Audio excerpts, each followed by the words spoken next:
Hello? Yeah.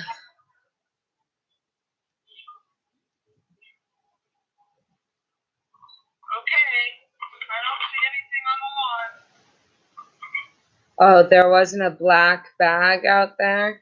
Or a shoe? A black bag?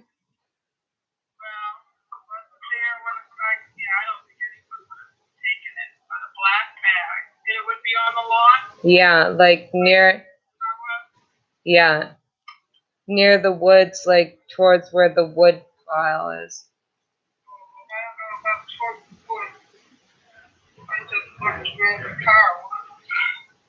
On the grass.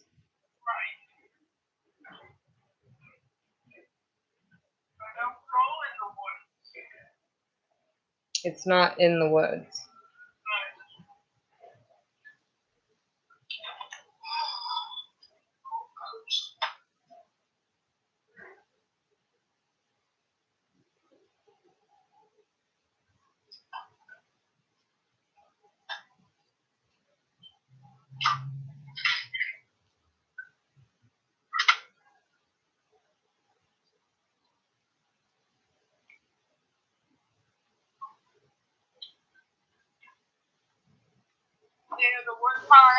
Yeah.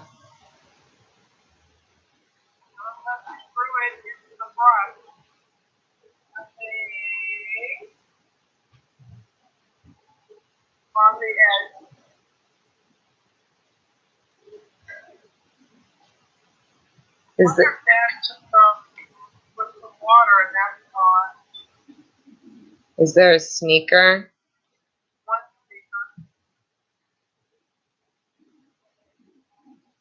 Okay.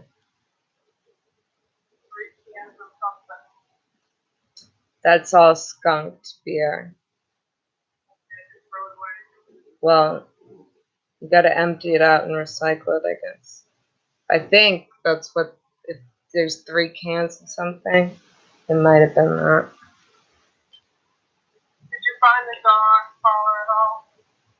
Not yet. Not really. I mean, I have like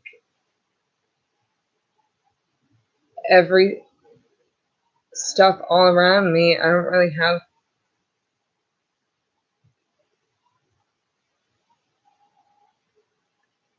anywhere to put it. I had to put everything back in my car.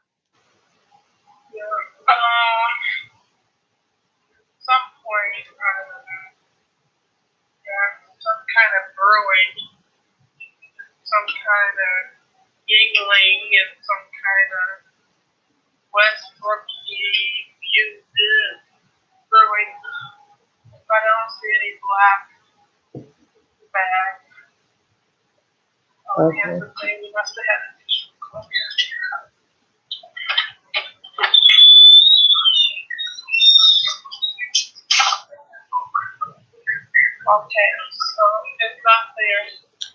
Okay, well, hopefully it's in my car.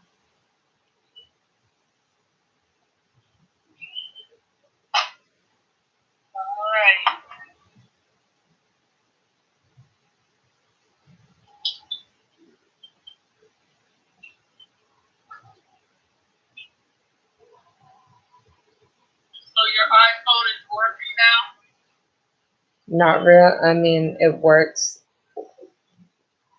once a month. I don't know. Yeah, it's working right now, I guess. Kind of.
Yeah, thank you. You're welcome.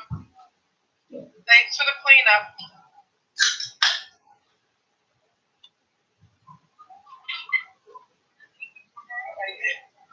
Come on, Chloe.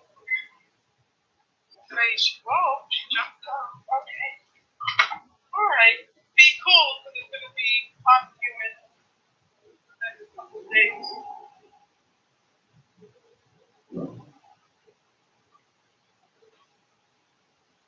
Yeah. Chloe, pop in. Pop, pop.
Maybe, I mean, it probably is.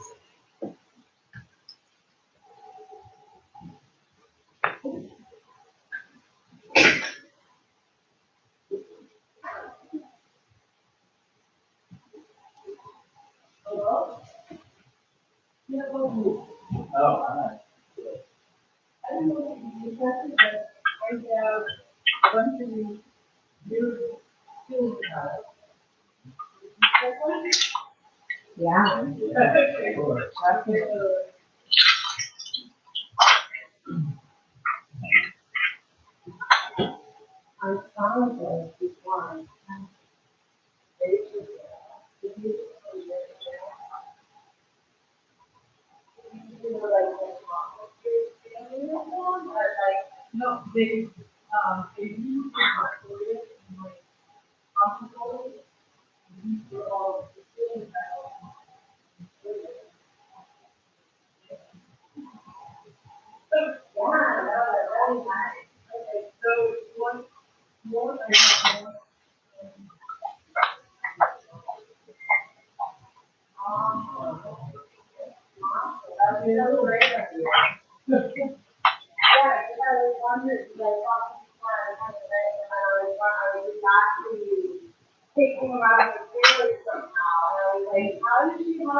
Yeah.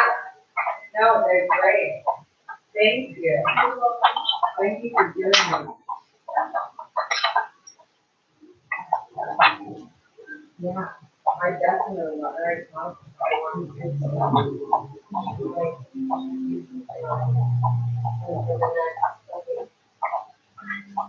Minutes of the series is started.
Okay, just saying that. Like, why am I not hanging out?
This is an ad for a project management tool called Monday.com. This is what it looks like, and this is what it feels like.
Jocelyn,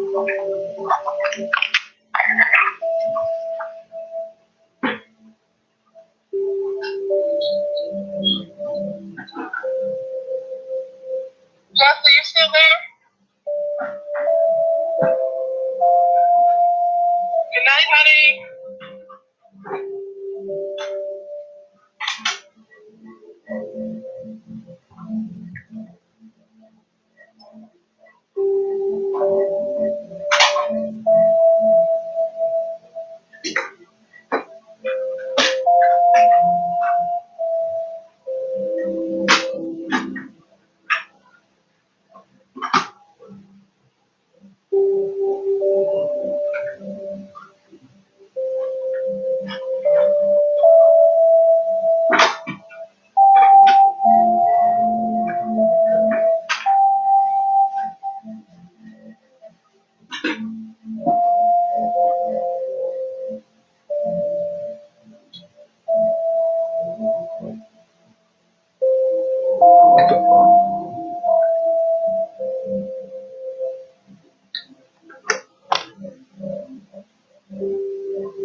Breeze. You felt it? That wasn't the third one. That It happened. it was a minor one. Like, there's some, like, we need to get, like,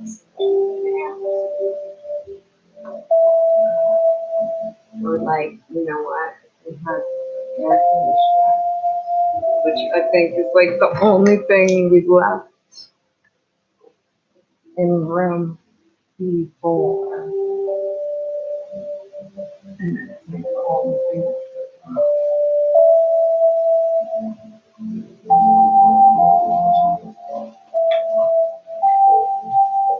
But not that would be, we have to, like,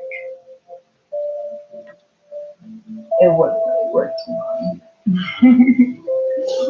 My favorite was nice. Here. I mean, we could put wood in there and have it put like at the end of the day. The walls only go so far. But I mean, I wouldn't mind that because I don't actually like being in the closed space.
Montgomery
Searching the third floor.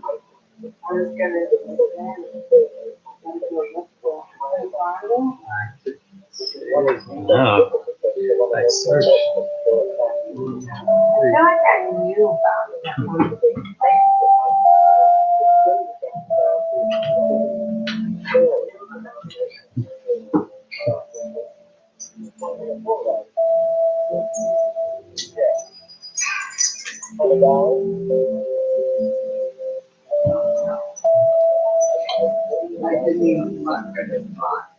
It's gotta be a car full of.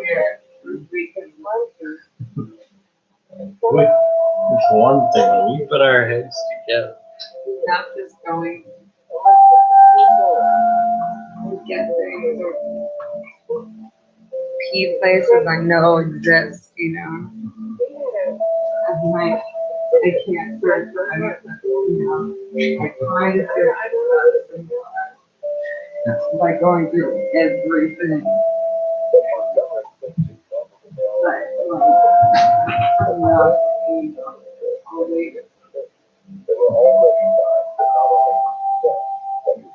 I don't even know. I don't like, they were like,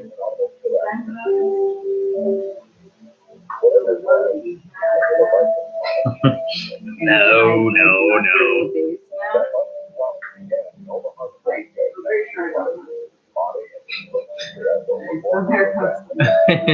Very lax.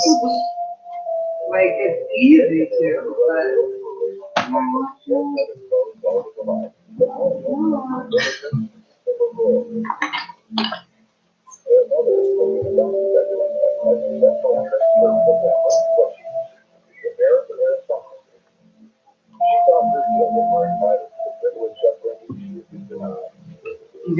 You'll love it. This is my favorite.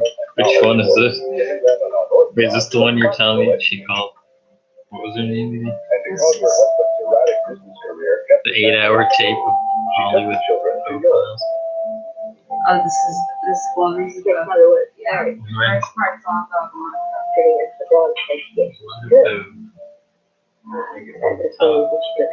I figured get traveling in this country.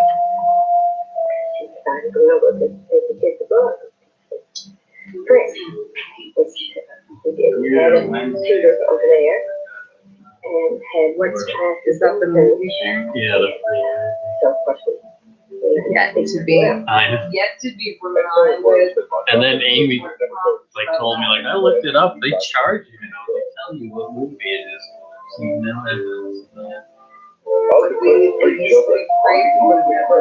No, I mean it's always you never know what it is. And she told me that so long. Oh well, that's they do only do it on Wednesdays. His mother made sure he was his feet that Volkswagen Beethoven and Lieutenant Yeah. And with everything, there was discipline. She was rigorously training Bonnie to be a Renaissance man. When the family returned to the United States in 1931, she was surprised to discover that Monty was being attracted to the theater. But still, she committed herself to making sure Monty would be found the best. She continued taking him to the theater, to concerts, and the opera after he appeared in an amateur production. Then in 1934, while summering in Connecticut, she encouraged him to audition for the juvenile lead in a summer stock play. Monty got the part and made his professional debut playing a spoiled brat in the comedy Fly Away Home. He was only 13, but Monty's voice and ability stole the stage, impressed his veteran co-actors. When the play moved to Broadway, Monty was with him, getting his first salary as an actor, $50 a week.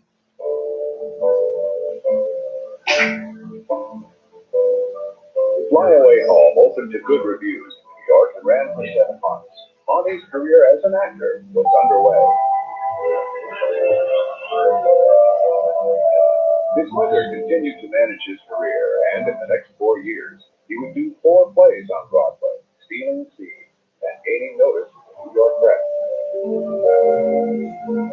His first major success came in 1938 in Dame Nature, a French comedy about a 15-year-old boy who becomes a father.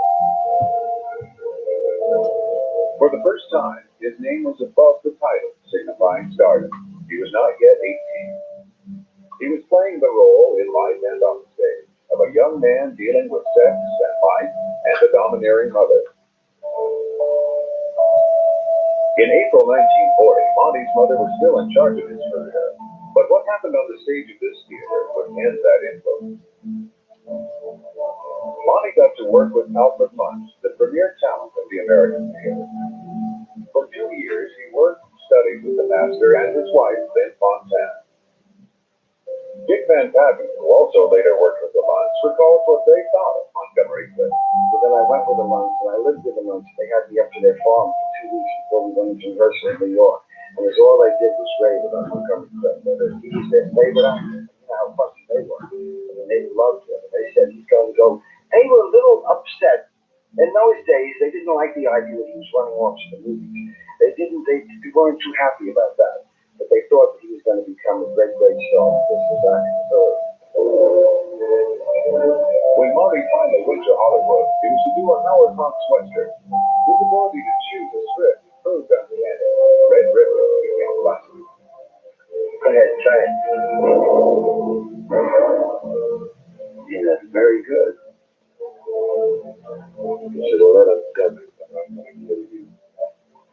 I'll catch up with you. I don't know when, but I'll catch up. Kidding. It was 1947. Clift's acting took on a new maturity, but he was still the sensitive young man on and off the screen. You know that young man is going to use his gun, don't you? Yeah. I haven't any such notion. John Ireland, who came from Broadway with Cliff, recalls the differences between Monty and John Wayne.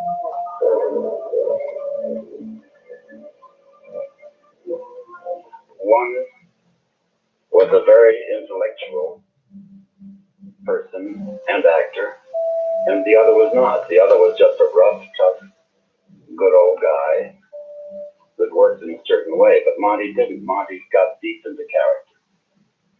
It was a different kind of group, you know. Duke Wayne was with his buddies who drank a lot and played cards a lot and stayed up late. Monty and I worked more. You know, we go over the scene for the next day. But we didn't seem to fit into that mold. In his next film, The Search, Monty would redefine screen acting. His portrayal of a GI in post-war Europe was so simple, it appeared to be real. There you are, American. Monty's acting and his rewriting of the script, both documentary and approach, would win him and the writer Oscar nominations. Monty, fortunately, had a clause in his contract in which he had the permission to change dialogue, which he did. And Monty did rewrite his own lives, and to some extent, some of the boys' lives. Otherwise, it would have been totally disastrous, you know. Monty got into the bloodstream of his character by going to work with the army in Germany. He studied how GIs moved and talked. He also chose to deal with dialogue in a very moving manner. In that film, he has to consider the child and the mother in the camera. Between the child and the mother is dead. And I forget the last the child said something like, you mean I will never see you again? And Marcy had to reply, yes, but she will be with you. The word was ALWAY. Skimming over the ocean.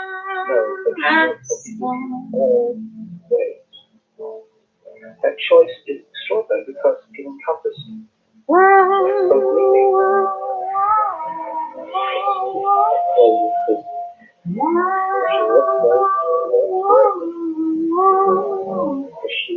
she would want you to torture yourself. It's through you she lives on. Your heart is part of her. She's with you. You're a part of her always. You must know that. When the film was shown, Monty was not known at that time. He already made one film, Red River, but it had not been released. Anyway, when the picture was shown, somebody came and said, where did you find a soldier who could act so well? Which I thought was fabulous. You know, you can't really go higher than that. And the other thing that I remember vividly is that one day we were in Venice together, and I went to a restaurant for dinner, and I knew they made the lead quite well.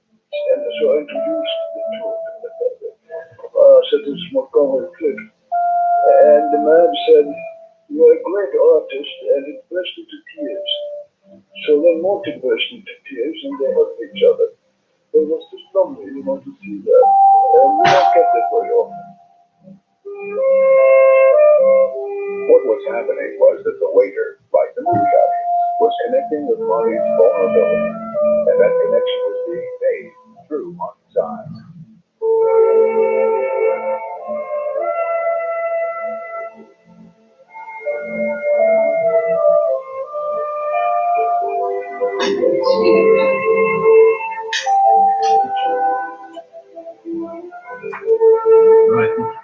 I did find your wine out there. Sensitive to things in the I way. found your wine out there, Sometimes but I was sitting we're there. ordinary persons. True. I used to say that somebody could get off a mile away. What he's so sensitive. I've never used it. I spoke and I brought it in here. I brought it in. But said that he had no skin, but all of a sudden he was exposed and he was going on almost anywhere in the world. There was a vulnerability about Monty. And he was stripped. And he would give you that kind of nakedness on film. In 1949, when Monty's next film, The Heiress, opened, his sensuality, his vulnerability, and his look established him as a major international film icon. By the time he was cast as the star of A Place in the Sun, he had appeared on the cover of Life. He was being exploited as a sexual celebrity. The media demanded to know more about his private But Monty's private life was secret. He was a private man, and he fled from the public limelight.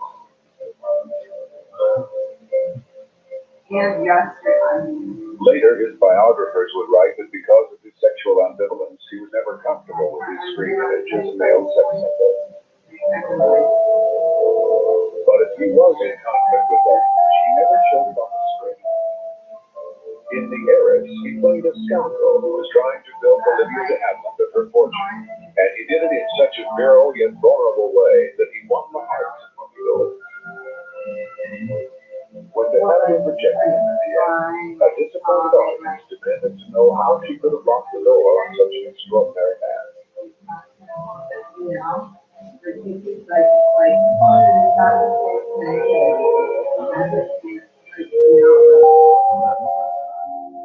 A Place in the Sun brought together what movie critics called the two most beautiful people in the world. This is a kid you're created. Well, yeah, like this part is like, oh yeah, like kids I used to cry like this all the time, you know, like a lot more often. But like I was like really hyperventilating, like I was definitely having a panic attack, but I wasn't like scared, but like my eyelids started twitching and my hands stopped working. My hands went like this and were closed for like no, I was in my parents' front yard.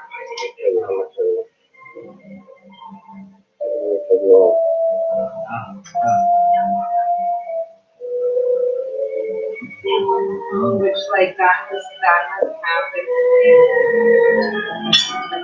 like yeah, it's really good, but I'm scared these work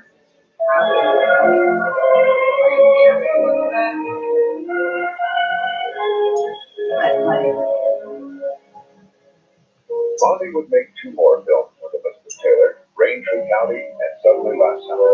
Off the screen, they would become lifelong and very special friends. the way I was breathing, you know, and I guess like how I was like getting awkward.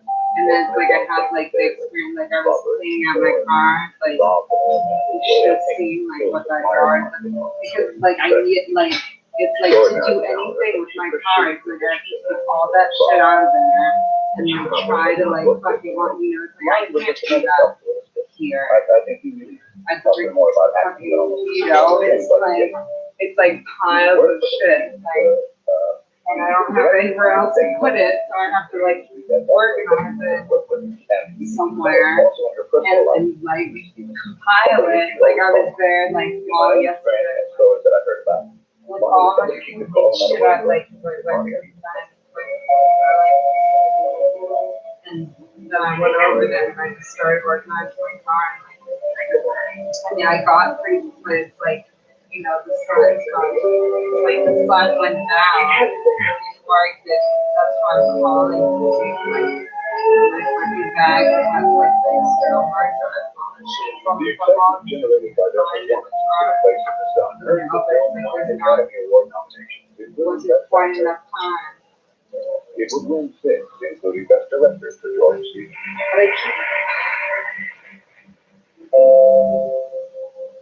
So I had to like Monty bring would it all not win back the to my Oscar, car like but he it would was be dark. asked to make films by two of the most renowned directors in the world, Alfred Hitchcock and the Italian neorealist Vittorio Sisto. With the Monty made indiscretions of an American life. But like, oh yeah, like the last time I was at, like, Once more, he played a young man breaking with convention. one of the last times I was over there like that in front was when I like slammed my finger in the door, you know, and like had to scream and yell until somebody came out and like it's like something in my like brain was transferred to my reality was like just like dying in some distraught way in my parents' front yard. So it's like some kind of like trap for me, like in life.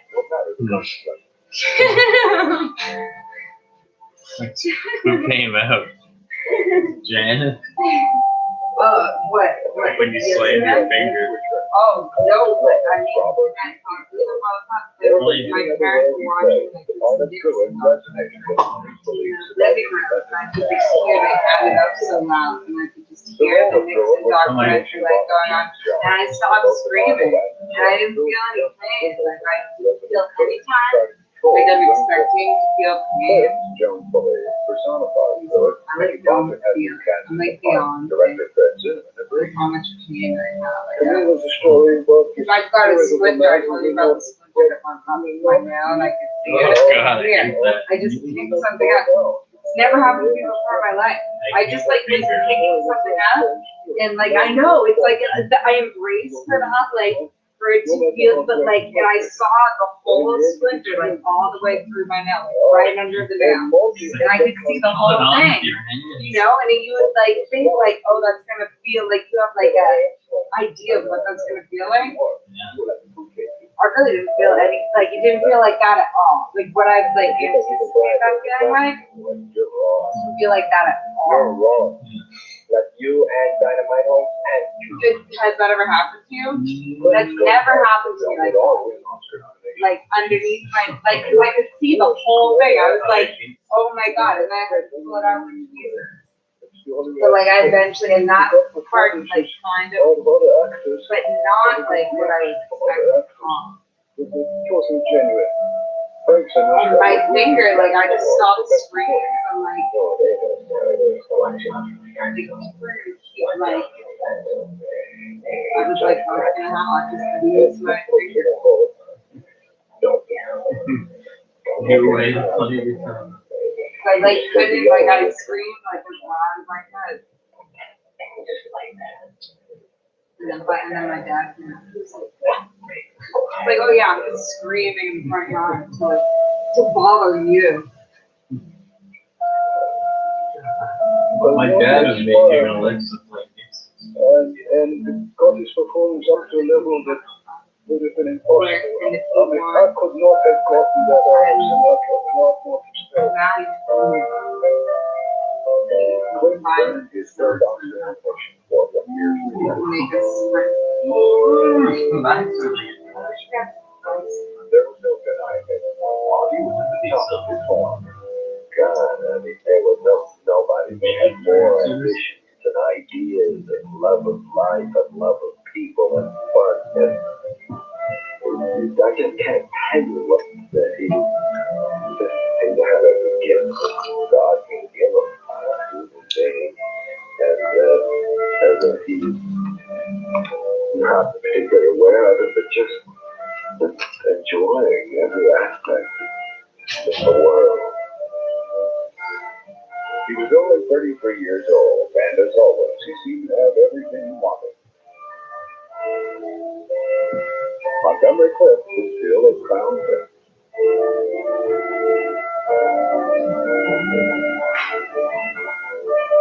But by 1954, it was apparent that something was happening in Monty. No one knew what it was. It began to surface at the time that he returned to the stage to do Chekhov's Placebo. Somewhere along the way, he had begun to mix liquor with prescription drugs. Longtime friends Mira Rostova and Kevin McCarthy joined him as his co-stars and celebrated revival of the Russian masterpiece. I'm in trouble, but I felt that Monty was a frame of mind, like if you could choose, you wouldn't do it. And so I remembered it as something that should have been much better.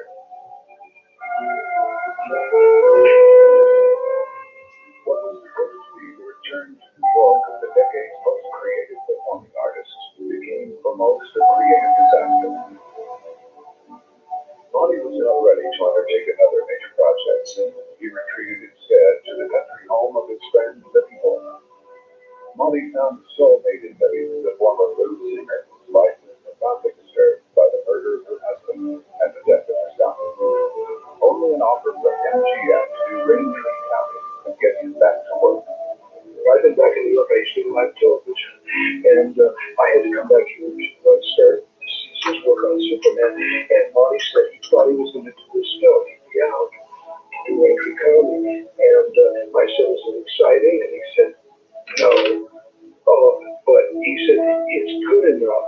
This is exactly what he said. He said it's good enough that I'd be a coward not to do it, and it means working with Bessie, as Elizabeth Taylor, who you love.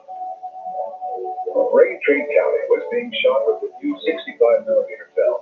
It was to be MGM's encore production to Gone with the Wind.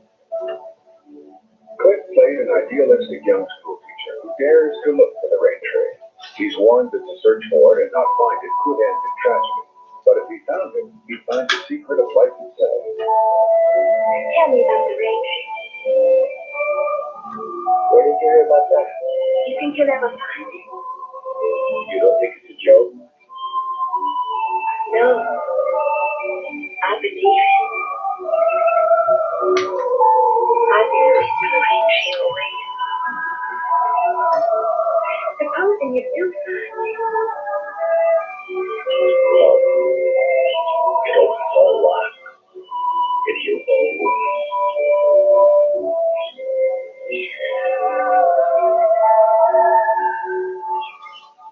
The first part of the picture finished shooting in Hollywood on May 12, 1956. The company was then to move to Louisiana, Kentucky, and Tennessee for 6 more weeks of location filming. But first, to celebrate the completion of the Hollywood shooting, Elizabeth Taylor and her then husband Michael Wilder hosted a dinner party at their Beverly Hills home. Among their guests was Monty's good friend Kevin McCarthy, who was in town doing the Invasion of the Body Snatchers. Kevin left early in order to leave a tired Montgomery Cliff down the winding road from Taylor's house.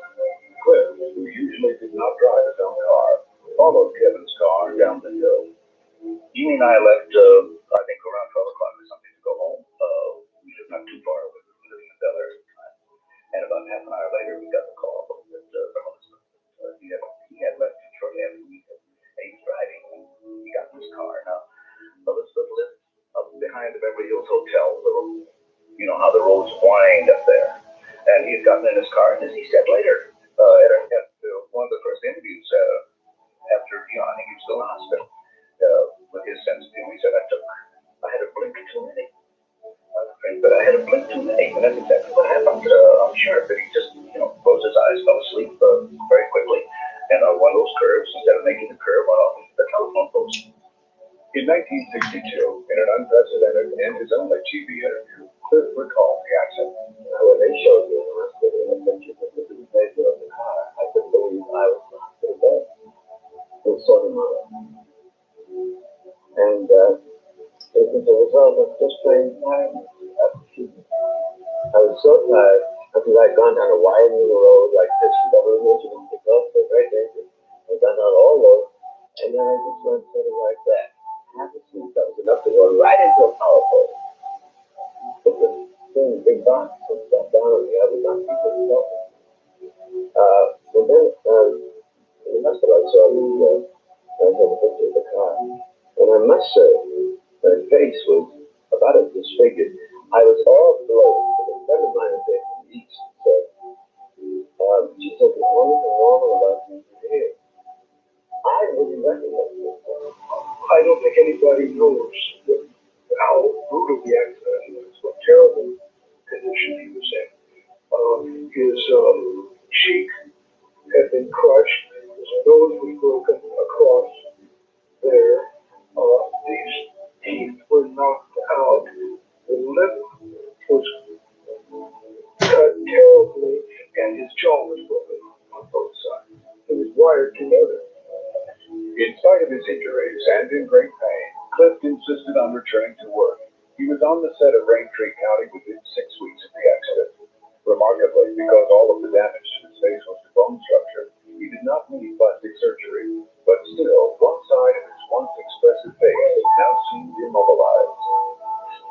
Found your Raintree.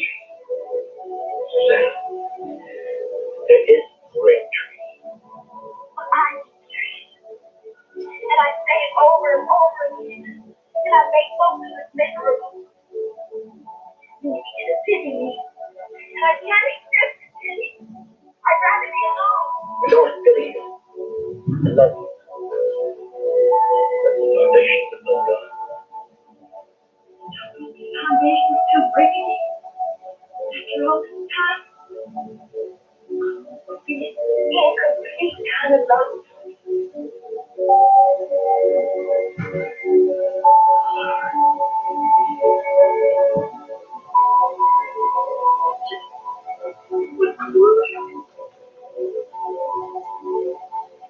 I have to try. Would like to try.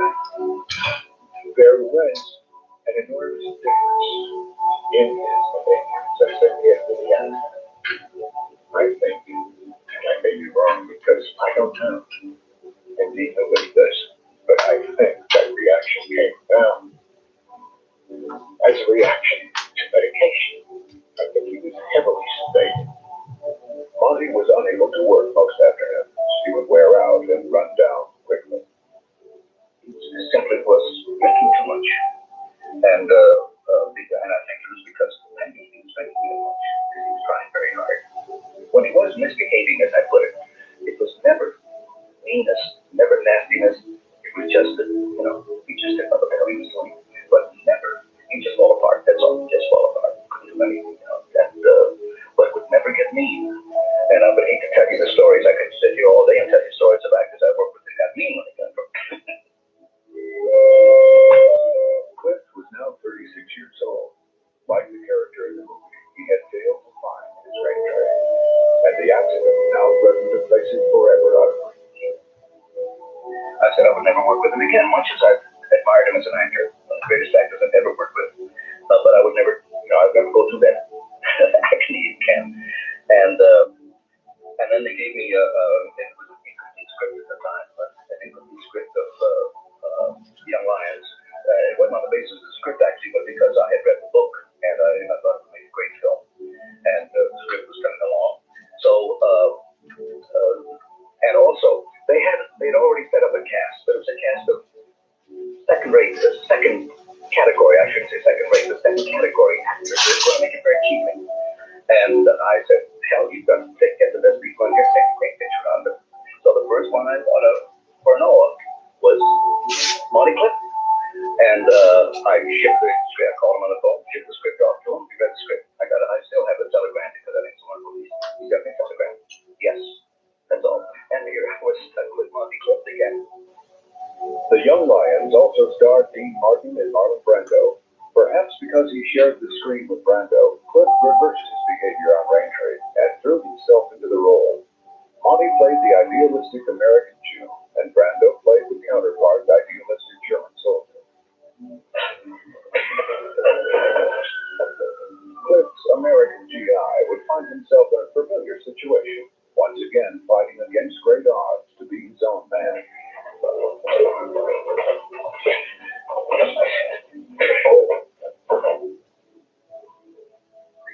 Monty, who had never before been concerned about his appearance on screen, now resorted to makeup tricks. He pushed out his ears and puttied his nose. He brought to the part, however, his same attention to craft.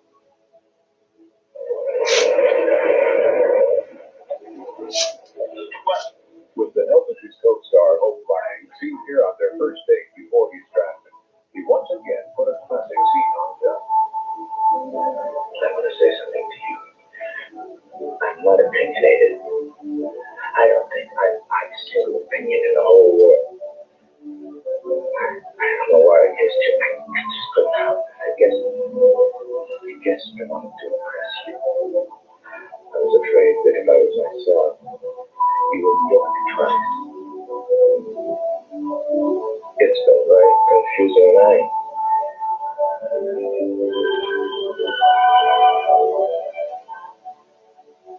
Everything was in focus. And also his body language. He moved beautifully, and his hand gestures, the way he walked. That Mary, he could say nothing and just stand there. And something was always going on.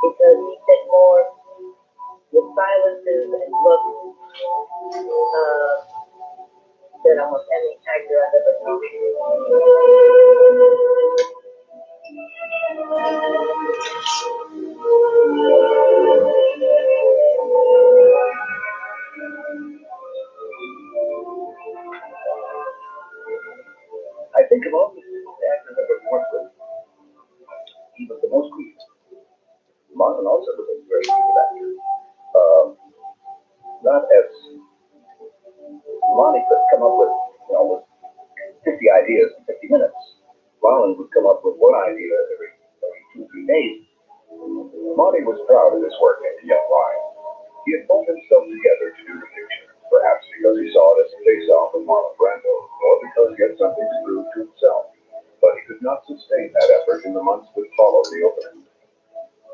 The only thing I can think of is that all the drugs and all the alcohol for use of drugs, anesthesia, that was to protect the terrible hurts that he suffered. And I suppose the disfigurement of his face, I mean, he simply never looked the way he did before the accident.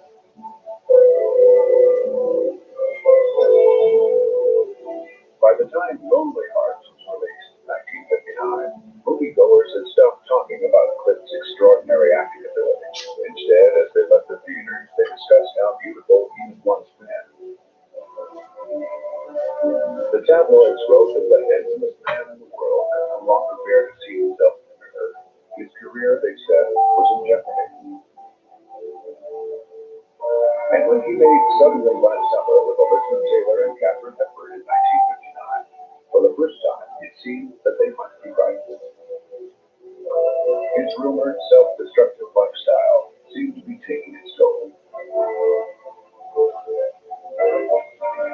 But in his next film, Wild River, Clint proved that his talent was intact.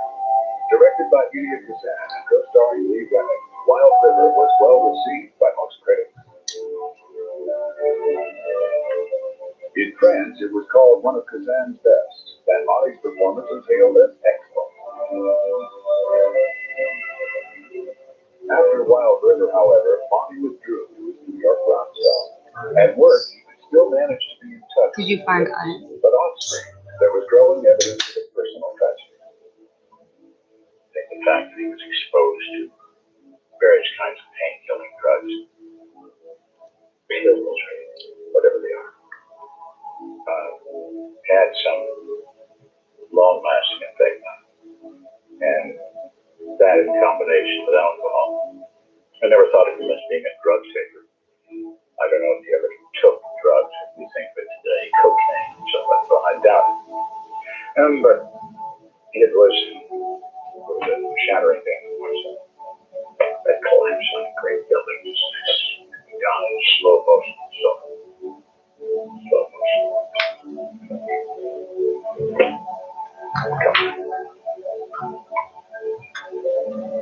By 1960, despite his on-screen performances, Monty Clift was considered by most unsafe to cast. But still, director Stanley Kubrick wanted to show how his judgment was not hurt. I went to see him in New York. Part of the man was sterilized by the Germans. And he looked absolutely brutal. I mean, he looked terrible. He looked as though he had one foot in the grave when I saw him in New York. And this beautiful leading man had come to this point. He was perfect for the part. I knew all about the lines, and he couldn't remember the lines in the film. The fact is, it was a magnificent performance because so was here. Clint spent 15 minutes to earn him an Oscar nomination for Best Supporting Actor, and although he worked hard and was always on time, he did have difficulty remembering his lines. So I told him, forget the lines, Monty, you know what it's about, because he did forget the lines anyhow. So I said, you know what this is about? Your mother, a picture of your mother. Pull it out, show it when you want to show it, when you feel it. And of course, there was a great actor to whom he was playing a good part of it, Spencer Tracy. So Monty, forget the line, and play to me, play to me. And they played eye to eye, and it was tremendous. Let's overrule.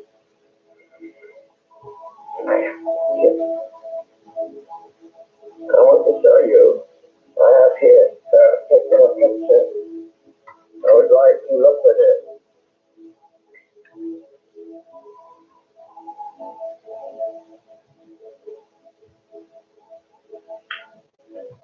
I would like I want that you tell me what's the Monday? My mother.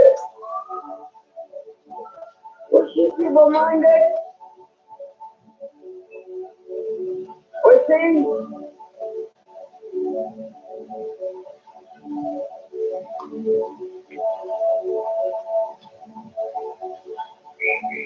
Monty also bared his soul in The Misfits. The actor some critics have said was finished, but now put together two extraordinary performances. Where? There are a lot of good movies today. His director in The Misfits was John Huston. The writer was Broadway playwright Arthur Miller. Miller wrote the picture as a kind of valentine for his soon-to-be-divorced wife, Marilyn Monroe. The film brought together two actors who shared a real-life distinction of being misfits. They recognized each other's vulnerabilities. They shared each other's pain.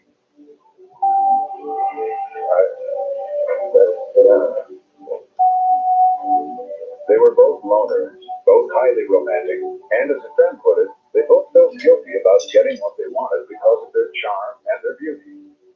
Can I ask you something? I mean,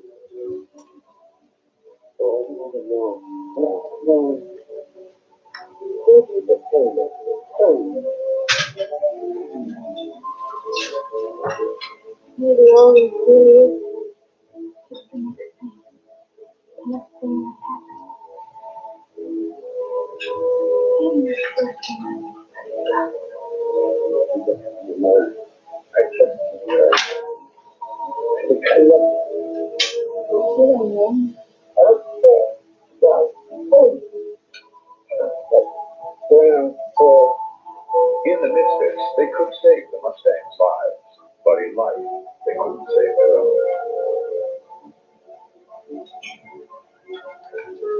And when Monroe died in 1962, Monty was correct.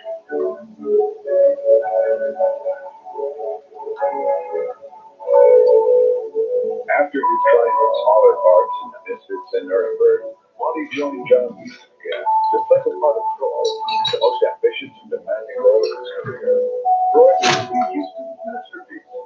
Instead, it became his memoir, partly because he and Monty declared war on each other. They clashed over the script before we were in Germany to make the film. At the time when Monty visited John in Ireland, they were arguing over certain points. This rankled John, of course, and he couldn't abide an actor calling him out to write a script. So it just went, the relationship went from bad to worse until making the film. And there were constant battles over scenes. Monty would stubbornly hold to his view, and John to his. John would, of course, ultimately went out. He was the director. Monty struggled not just to outlast Huston in what now seemed should be shot, but against himself. He was physically ill, and the daily battle with Huston was damaging. He needed and was used to having more support than he was getting on the seventh floor. He kept calling. And he said, from Vienna, he said, turn to page, not hello, and he said, turn to page 42. Look at that thing. What is that? I've changed this and I've changed this. I said, Monty, it's 3 in the morning. I know, but I need it now. So we talked about it for an hour. But he was having, on the set of the camera problems with that one. So it was hard to help. One witness to the conflict with Huston was Monty's co-star Susanna York. In an interview in 1980, she recalled the climate on Troy set. the relationship with John Huston was terrible. It was terrible. They were just so utterly opposed to people. This is a good despair of a good thing, sort of Corinthian tolerant type person. And intolerant and patient and hard. Cool. At one point, Montgomery Clift had to go to London because he was suffering from cataracts. And Houston didn't believe him, and when he came back and made a crack about, now you'll see me as seeing eye dog. The thing was that Montgomery Clift was really ill. I think John was relentless. He wouldn't give an inch. He would not see that what he was doing was only aggravating the situation. He would not try to modify his behavior. You know, John was one of the great con artists of all time. Nobody could do anything more to induce something out of a person than John. He could charm you out of your seat. And he could have used his charm to a great advantage, I think. But then he chose not to. The movie went way over budget. Universal sued Montgomery Clift. Monty sued back. Ultimately, paradoxically, Montgomery Clift won the suit. But there's been a great deal of publicity in newspapers about his behavior on the set. All the things that were going on. And as a result, it destroyed his career. After Troy and after the lawsuit, Monty's world shrunk so few city blocks in New York. For the next 3 years, he seldom left the neighborhood of his brownstone on the east side. He lived almost like a recluse. He was in very bad shape. He was very, very sad. He was just saying, walking along the street and say, oh, there's Montgomery Clift. Broken down movie star. It was tragic. The acquaintances of the hangers on, babies, all those people, they slacked way off. It was dark times. Because Marty needed people to see people. Which Flash song? But it's hard to see it. It's hard to see somebody that's not always functioning in a lucid way. In 1964, however, Clift was determined to get back to work. He agreed to do the narration for a documentary, William Faulkner's Mississippi. They will endure. They are better than we are, stronger than we are. In it, he became the voice of Faulkner. His performance in voiceover only earned him an Emmy nomination. He then received an offer to do a spy movie in Europe. He chose to do it because of a movie he would get to do afterwards. That's where Elizabeth Taylor comes in. That's a woman that has total loyalty, apparently, in her soul. And she had Monty down, I think, for Reflections in the Golden Eye. And that was like 6th on her list of movies. She said, you're going to do that movie with me. The film Monty did in Europe was The Detector. The question at hand was, will he get through it? Will he use insurable? If so, he would next appear with Elizabeth Taylor in Reflections in the Golden Eye. To support Monty, the producer signed his longtime friend, Roddy McDowell, to a small part of the film. He was physically very, very unwell during the progress of that film, and it was very cold. It was moving in March or something, I think it was. It was very, very cold. And so he didn't have the physical resources left anymore that to protect him. But then he was totally committed and totally there and fully responsible. That's the only time I actually ever worked with him. And that was, of course, right at the end of his life, but still that same thing I was talking about earlier of his wonderful way that he drew out of you what you should be doing. And I'm sorry about all that controversy. Yeah, well, that's all that before. Well, it's very important that no one can throw them together. Why? In The Detector, Monty played his first character role. Although Though not one of his best movies, it signaled a new direction for the once handsome leading man. Another longtime friend, Mira Rostova, was also brought to Munich to support Molly.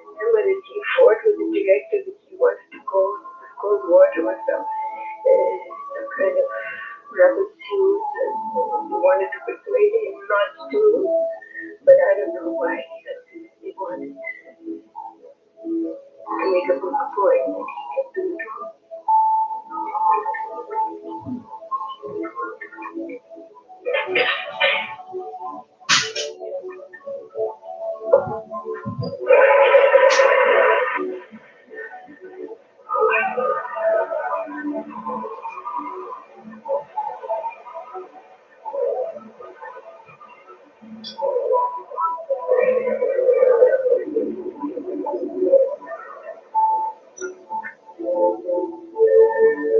Monty Clift finished The Defector on time and on budget. He had earned the right to do Reflections in an Open Eye. On his way back to New York, he stopped off at London where filming would begin in 3 months. Once more, he would be reunited with Elizabeth Taylor. And ironically, once more, he would be directed by John Huston. I was setting up Reflections, starting there from London, and ran into him and his companion, traveling through, and how are you? Great. Always. And I laughingly said that everything a glutton for punishment. How could you do this thing? He always threw himself So on the hard to floor. be and Quintus. Energetic. Well, we don't want to bring shame to his family. It's so hard to be ambiguous. The shame. Like, okay, well, how ambiguous was he? Because Well, that's all he was. So Was ambiguous. he was so ambiguous he kissed boys. How about They that? never could. Not according, what I learned. Some say he self-destructed. You would just get ambiguous with anybody. And it will be as an artist that he will be remembered. Right? Someone with a nice vagina. He wanted people to have what he thought was beautiful. And His dog, we went when in the walk close, he said, you gotta see something. a trigger word. We went to a great Haggard store, SWAT. Remember the museum close? And they pulled the package back to us, and he lifted a handkerchief that you almost couldn't see. It was so exquisitely fine. Look at that. Look at somebody made that. And I said, it's truly beautiful. You're right. It's just wonderful. And he said, have it. And you know, I kept that for years. To my great shame, I misplaced it. But it embodied everything. It was his appreciation of their work, appreciation of the beauty of the work, and wanting to share the work. And that's what That's the most important. You know, I was gonna ask, it's like, do you think that your grandmother should be a movie star? Yeah. Do you think that Ellen should be a movie star? Yeah, I mean, I think more my grandmother. But Ellen tried that. She was, yes. But you don't think I should be a movie star? I do. Why do you think? Because I said you should be. No, I didn't. What was my response? The once brilliantly sensitive and classically handsome Montgomery Clift would not live to make Reflections in an Open Eye. He would return to New York, and within 6 weeks he would be dead from a heart attack. Some say he self-destructed. Others believe he was destroyed by a system that does not treasure its artists. And it will be as an artist that he will be remembered. he wanted people to have what he thought was beautiful. And we went running in Mark Cross. He said, you got to see something. We went to a great Haggard store, SWAT. Remember the museum Mark Cross? And they pulled the package back to us, and he lifted a handkerchief that you almost couldn't see.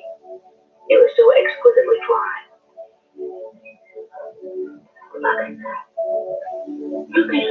they made that.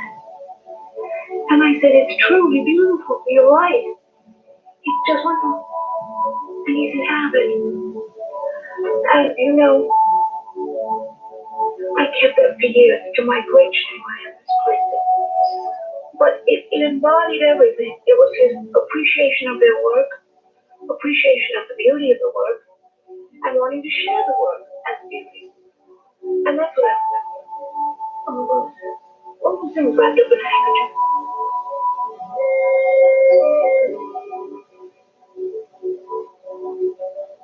I know where I stand. A man that goes on ways nothing.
I still get quite a bit of fan mail, and the two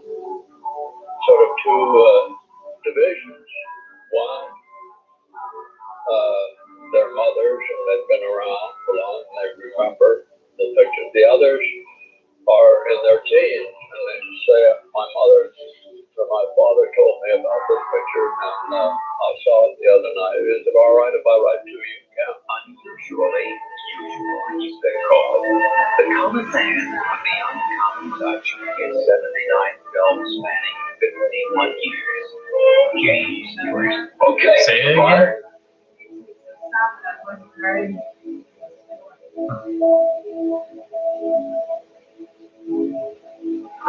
No. I don't know. What are you trying to say? That you weren't writing to Jimmy Stewart? I don't have to talk to anybody. I know right now. No. You sit around here and you spin your little web and you think the whole world revolves around you and your only world doesn't, Mr. Potter. You know, whole vast conflict.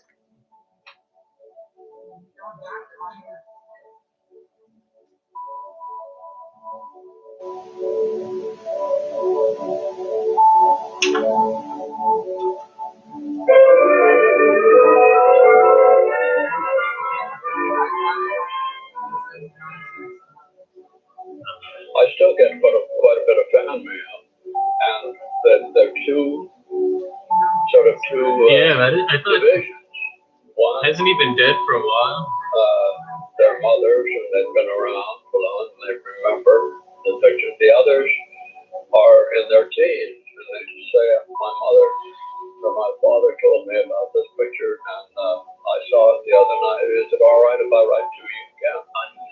sleep. Like died at 9 years old. The common man with the uncommon touch in 79 films spanning 51 years. James Stewart. Okay, that's Did you like him when you were a kid?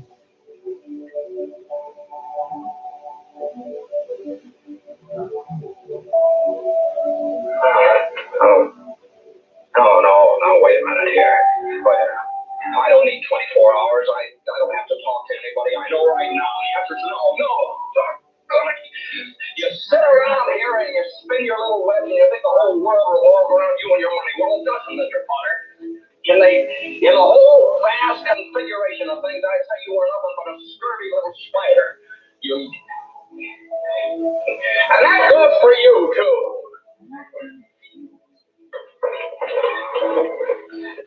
For you, too. His career is studying versatility. Roles range from young fighter to fighter pilot, from Glenn Miller to Elwood P. Dowd, with co-stars as different as Cary Grant, Lionel Barrymore, Katharine Hepburn, and Donna Reed. Welcome home, Mr. Bailey. The focus of the next half hour will be the remarkable diversity of James Stewart's career. With a closer look at his films under three unique directors, Alfred Hitchcock, John Ford, and Frank Capra. And of course, James Stewart himself, talking about his work and his life. I really think there is such a thing as an acting bug. And if you've ever been with it, you realize that. And it was me, Josh Logan asked me to spend the summer up there at the stock company and play my accordion in the tea room and paint scenery, and they'll give me a few parts and everything. And I suddenly found myself on the stage in New York. And in those days, we were right near the bottom of the Big Depression. And Broadway has never been as successful. There's much activity going on the stage, the musicals. There's never been so much activity. So here again, it was part of the wonderful good fortune I've had so much of my life that I was able to be here where the work was for everybody. And I did play after play. During those early years in New York, Stewart forged many of his lifelong friendships, as with Henry Fonda. I got to know him up in the stock company, and then we came down here together, and later sort of set up our quarters in Madison Square Hotel downtown, and he was all busy the whole time. He got a chance to go to Hollywood. It was about 9 months before I went. It was a very, very exciting time. With some 240 plays on Broadway in 1930 alone, Hollywood cast an eager-eyed inquiry. Each studio had a talent scout back here permanently, who saw every play, saw every musical that was done, always looking for contract players for the different studios. And I was in a play called Divided by Three with Judith Anderson and Hedda Hopper, who sort of told MGM that they should do a test of it. And Billy Brady, who was the casting director in MGM, he came east and saw me, and I took a test for them. And in a month or so, they said, come on up. It was during his years under studio contract that Stewart acquired what he considered to be essential acting experience. Oh, she's fine. Everything was fine. Baby weighed 7 pounds, 130 ounces. This is why? This is your boy. You reported to work every morning at 8 o'clock. What you did then was work all the time. We worked 6 days a week. If you weren't doing a little part in a big picture, you were doing a test with somebody else that was considered for a contract. You were in the gym exercising. advertising, or you were out on the road publicizing a picture that you weren't in. But the thing about Hollywood then was that you learned your acting craft by working at it. I suppose the big studio system will never be with us again. But another one of the wonderful good fortunes in my life that I got my start the way I did in the movie. Stewart smoothed the transition from stage to screen with a series of minor movie roles. Helping him along were actors like Spencer Tracy, the star of Stewart's first film, The Murder Man. Tracy was so wonderful. Here I was absolutely green. The first movie, he was so wonderful. And without sort of saying, do this and do this, and without criticizing too much, he just in a very sensitive way gave me the idea to get me away from the type of acting that's demanded in the play. Almost immediately, Stewart found himself in the middle of the era's unusual business practices. The big studios would train actors, not necessarily for other actors. I don't know whether it was exactly the truth, but I heard the story that I was traded to one studio for the use of that studio's back lot. By 1936, Stewart's career as a star was launched. The picture that really sort of started me was a picture, Next Time We Love, with Margaret Sullivan, and she was under contract to Universal and asked for me for this part. MGM called me, and this pretty much got me in a way, got me started. Over the next 4 years, Stewart would star or play a featured role in 22 films. Among them, two of Stewart's greatest films, The Philadelphia Story and Mr. Smith Goes to Washington. You think I'm late? You all think I'm late? Well, I'm not late. And I'm going to stay right here and wait for this lost cause. Even if this thing gets filled with lies like these. The tailors and all their armies come marching into this place. Somebody will listen to me.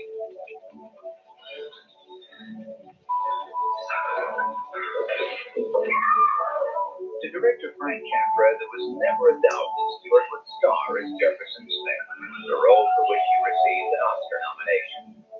Less certain, though, was his appearance in The Philadelphia Story. Katharine Hepburn wanted Gable and Tracy to play the roles that Cary Grant and Jimmy Stewart did, or perhaps vice versa, but she couldn't get them. She had to quote-unquote settle for Cary Grant. Can you imagine that and Jimmy Stewart? Plays usually don't do too well as movies when you look back over history. But it had Hepburn, quite an asset, than Cary Grant, and that's another asset. And the story was there, and there was sort of an excitement about the whole setup. It made a good picture. I've always had such great respect for Katharine Hepburn. She just has this quality that is very rare, and it certainly showed in that picture. For his performance in The Philadelphia Story, Stewart earned the 1940 Academy Award for Best Actor. The night of the Academy Awards, I was doing a picture, and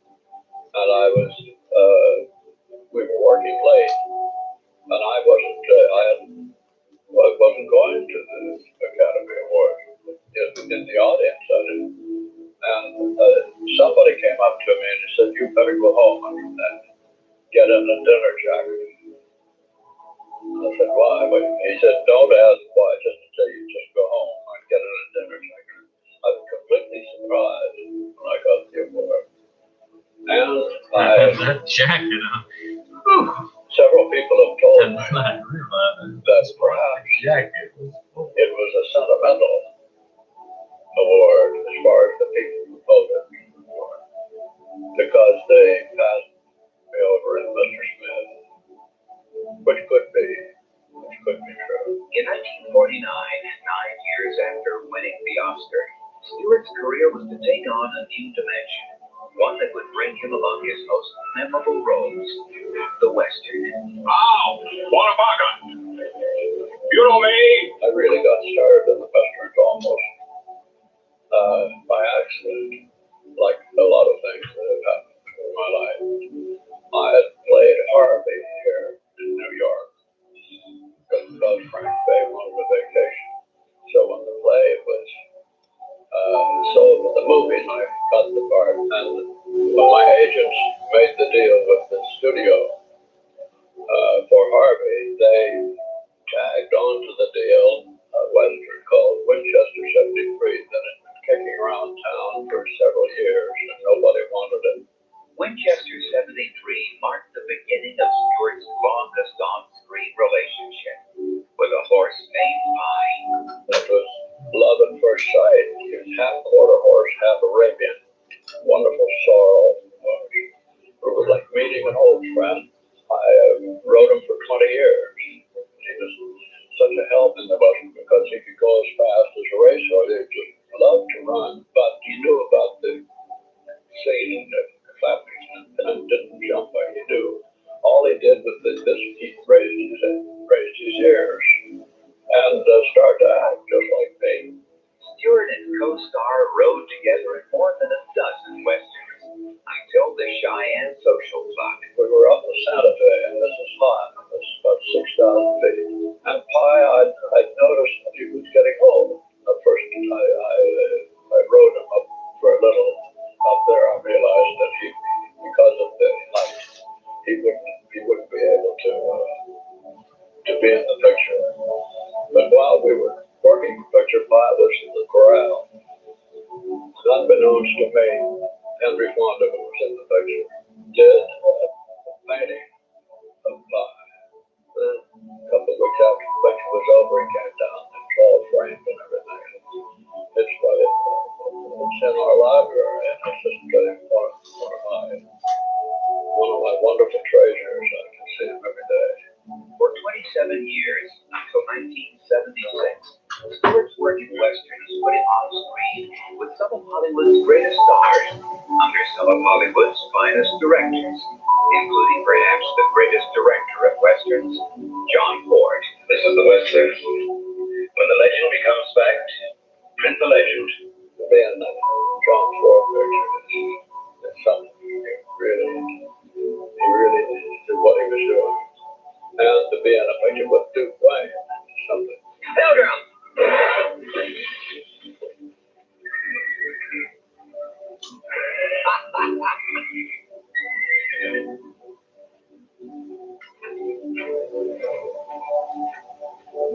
I hate trick, Pilgrim, but that's what you're up against with Valance. He's almost as fast as I am. John Ford just came out, bluntly, and said it. He said, "This is a visual medium, and if you can't tell the story there on the screen visually without relying on the spoken word, then you're not using the medium correctly." I've seen him do it so many times in scenes, and he just says, "Cut." He said, "Everybody's talking too much. All of you people have been adding to what's in that script. And all this stuff you're saying isn't in my script, which you call, of course, all was nonsense. But he'd get us around, he said, and he'd get them to look at all of our scripts and, of course, all the lines. And he said, "Well, somebody made a mistake anyway, so how about doing the scene and you cut so-and-so and you cut," and he cut about half the dialogue out of the scene. And everybody said, "Nobody's going to know what's happening." No, it worked just fine. The words weren't needed. It was visual. All right, do it. This time right between the eyes.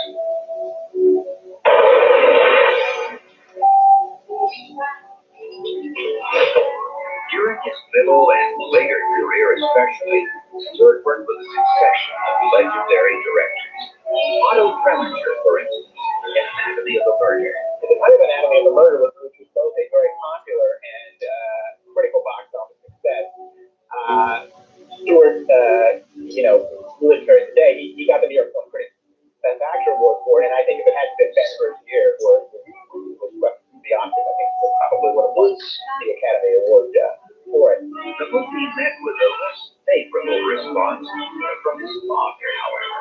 he called me and he said somebody came into the hardware store and said you made a dirty picture. Well, when the picture came to town, he put an ad in the Indiana Evening Gazette and say this my son has made this picture that's in the Strand Theater. It's a dirty picture, and let's stay away. Well, the picture did more business than he finally sneaked down to Homer City and went in all alone, went into a drive-in.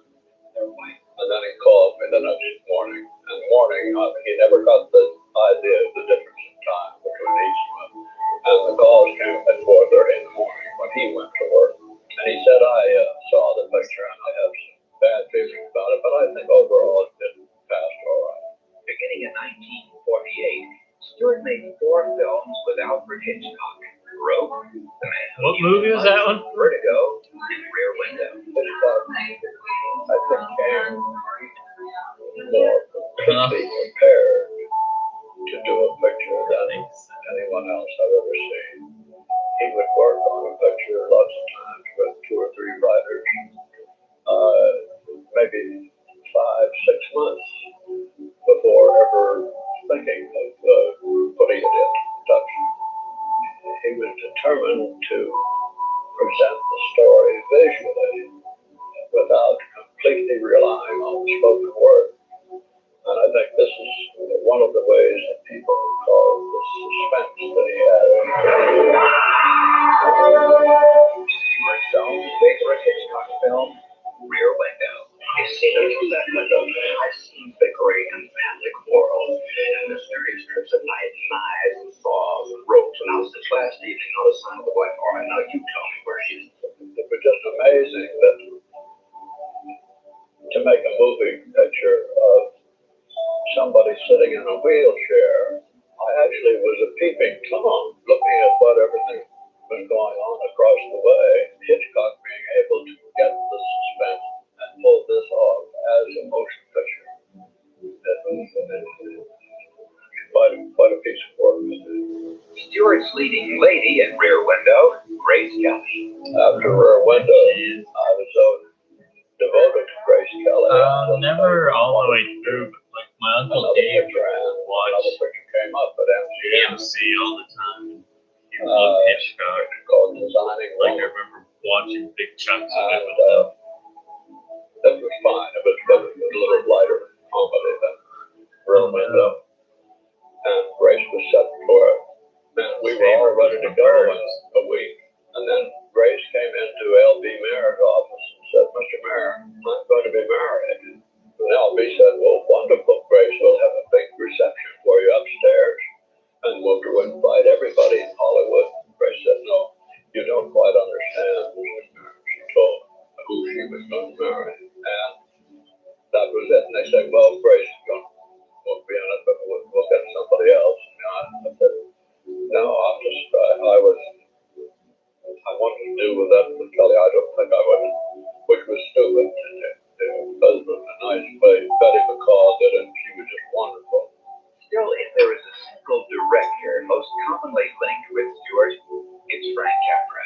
Frank has so many attributes, so many things in his favor. I've tried to figure them all out, but Frank had very high values about everything, about love of family, love of community, love of God, love of country, all these very high values, but he was able to get them on the screen without preaching.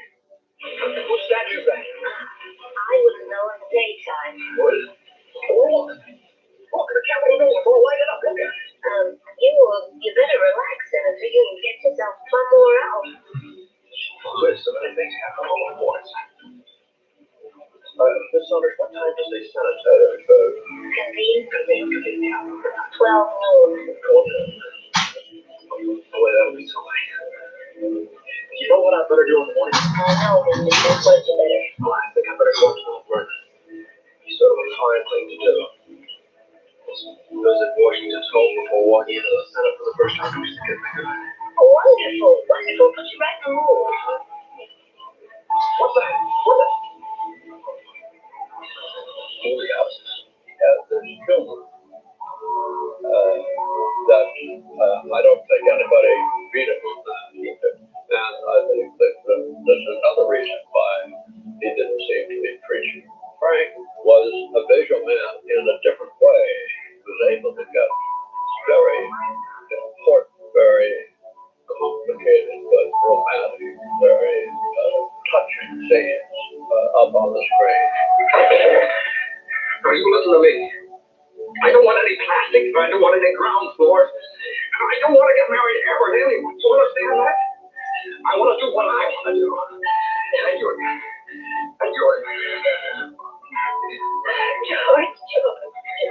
It's a Wonderful Life. Perhaps the best loved film of Stewart's career was a Capra film. Frank called me and said, I have an idea for a story. Why don't you come over? And I wanted as well. I took me 2 minutes to get over. And Frank said, you're this fellow, and you don't think you've done anything, and you're going to commit suicide. And you're out on this bridge. And an angel named Clarence, who has won his wings yet, he jumps down the water, but he can't swim. So you jump in and you save Clarence. He said, this doesn't sound very good, does it? I said, Frank, if you want me to do a picture about a fellow's going to kill himself and an angel named Clarence that hasn't won his wings, I'm your man. This was the first film for Capra right after the war, and the first film for Jimmy Stewart. And both of them, looking back on their career, say it's the best film they ever made. Capra even said, I think it's the best film anybody ever made. As a matter of fact, the picture, when it opened, didn't do well at all. And after the first year of showing, it was number 32 or something like that. It didn't do well at all. This was a movie that a generation of young moviegoers, I would say, if I get too chauvinistic about this, my generation, that grew up in the 50s, really turned into a classic when the movie started getting shown on television in the 50s. Chauvinistic, huh? No, I'm not sure of anything anymore. All I know is this should be Billy Clark. So Pearl Houses, you were here to build them.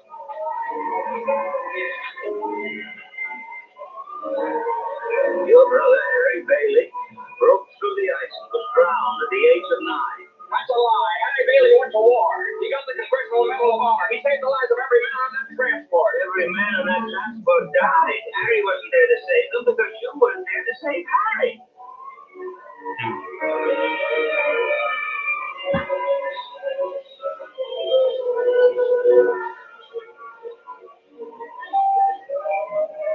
You see, George, you really had a wonderful life. It's a Wonderful Life. The man who shot Liberty Valance. Mr. Smith goes to Washington. As funny and poignant and dramatic today as the day they premiered. And so after more than 50 years and nearly 8 dollars, James Stewart remains the movie's most enduring. Oh, they're really wrapping this thing up quick. I think James Stewart has, I've thought about this over the years, I think James Stewart has had probably the single most distinguished film career of any superstar.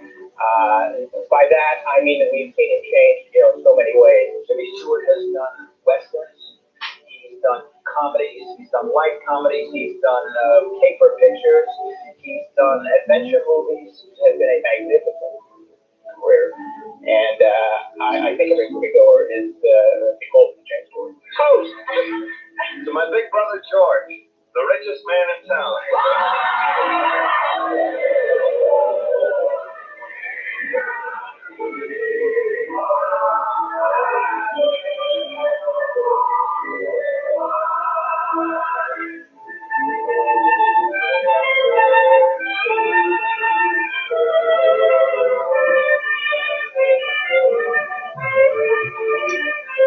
Not quite as in depth.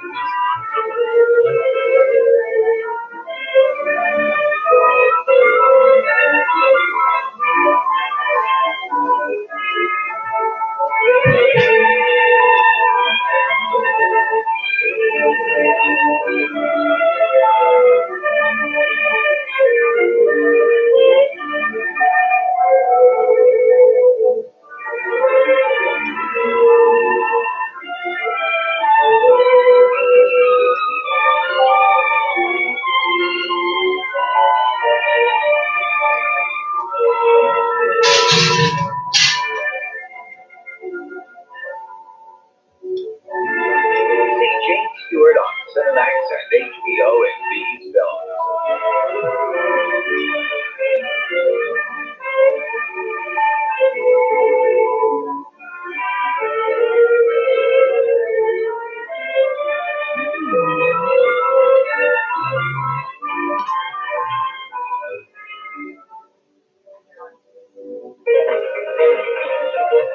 More movies, more joy.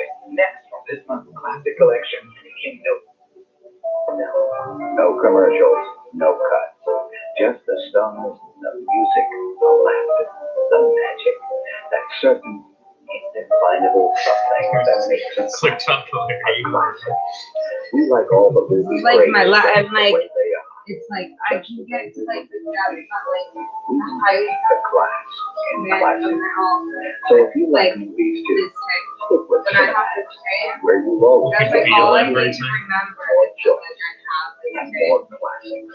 Honestly, like when I have this tape, like, I would rather hang out with this tape. It's like, it's so rich. I always feel like like planning, like the throw away stuff. Like I feel like one day I'm gonna have some type of salvation, like you and that tape, but I don't know what it is.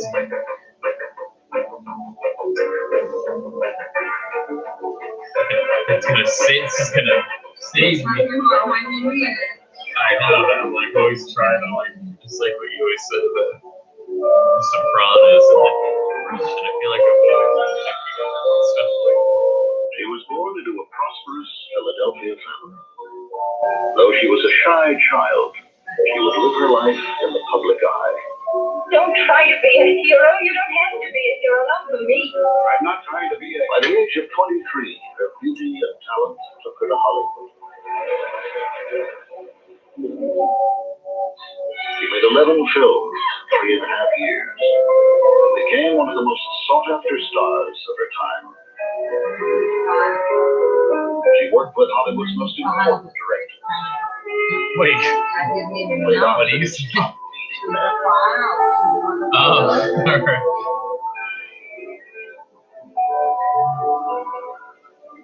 There's nothing quite so mysterious, silent, and dark. Then, at 26, she turned her back on make-believe. But make-believe came true, a fairy tale shared by the entire world. Her name was Grace Kelly. It became Her Serene Highness, Princess Grace of Monaco. Now, Grace Kelly, I know best from Rear Window, and then I went to France. I went to Monaco. I don't think Grace really believed that she was going to give up acting when she became Princess Grace of Monaco. I think that the reality of that probably struck her someplace in the middle of the Mediterranean after the honeymoon began. She took everything so much in her stride. That's very. Nothing seemed to be too much for her. Her very name, Grace, could not have been more fitting. And even her death, tragic, After I first watched this, I found made her and a girl named Grace, and I found my little bird. Monaco, a principality of less than 500 acres on the French Riviera. For centuries, the Monegasques had held on to their distinctive character and their pride. But to the world, this place was known as a playground for the wealthy, who came to enjoy its beauty and its gambling. Monaco became the home of a young American actress who arrived in 1956 to be its princess. She brought her fame, her cool beauty, her intelligence, and she brought a sense of purpose. For this storybook princess was firmly anchored in reality. A reality that had its origins back in Philadelphia. Competition came easily to the Kellys. Here, along Kelly Drive, named after Grace's father, John B. Kelly, lay They still race in the sport for which Jack Kelly won an Olympic medal. A statue erected by the citizens of Philadelphia commemorates that achievement.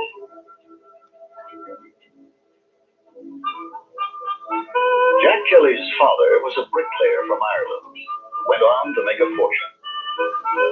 Young Jack soon joined the family business, construction and brickmaking. He started his own business and made his own fortune, but he always professed pride in his family's humble origins. Jack Kelly believed the world was what you make it. Margaret Major, who married Jack, had been a model as well as a champion swimmer and athlete. Margaret and Jack were determined to raise their children their own way.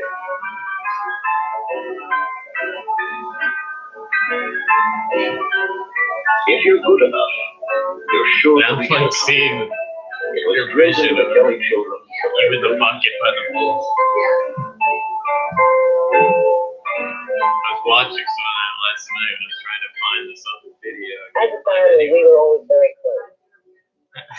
Four of us. Yeah, it's pretty good. sisters. It's like I love the like everything seemed like just like a tight, just enough sped up. Baby for 3.5 years and loved every minute. Grace, when she was young, was very shy and a mama's baby. There are many times that we have pictures taken that mother had to lean back away from the camera so Grace would not cry and be taken away from her mother. But she was very sweet and soft and loved to be held and cuddled and kissed and loved. I, on the other hand, and I think my brother and older sister were more, don't get around me. We want to do our own thing.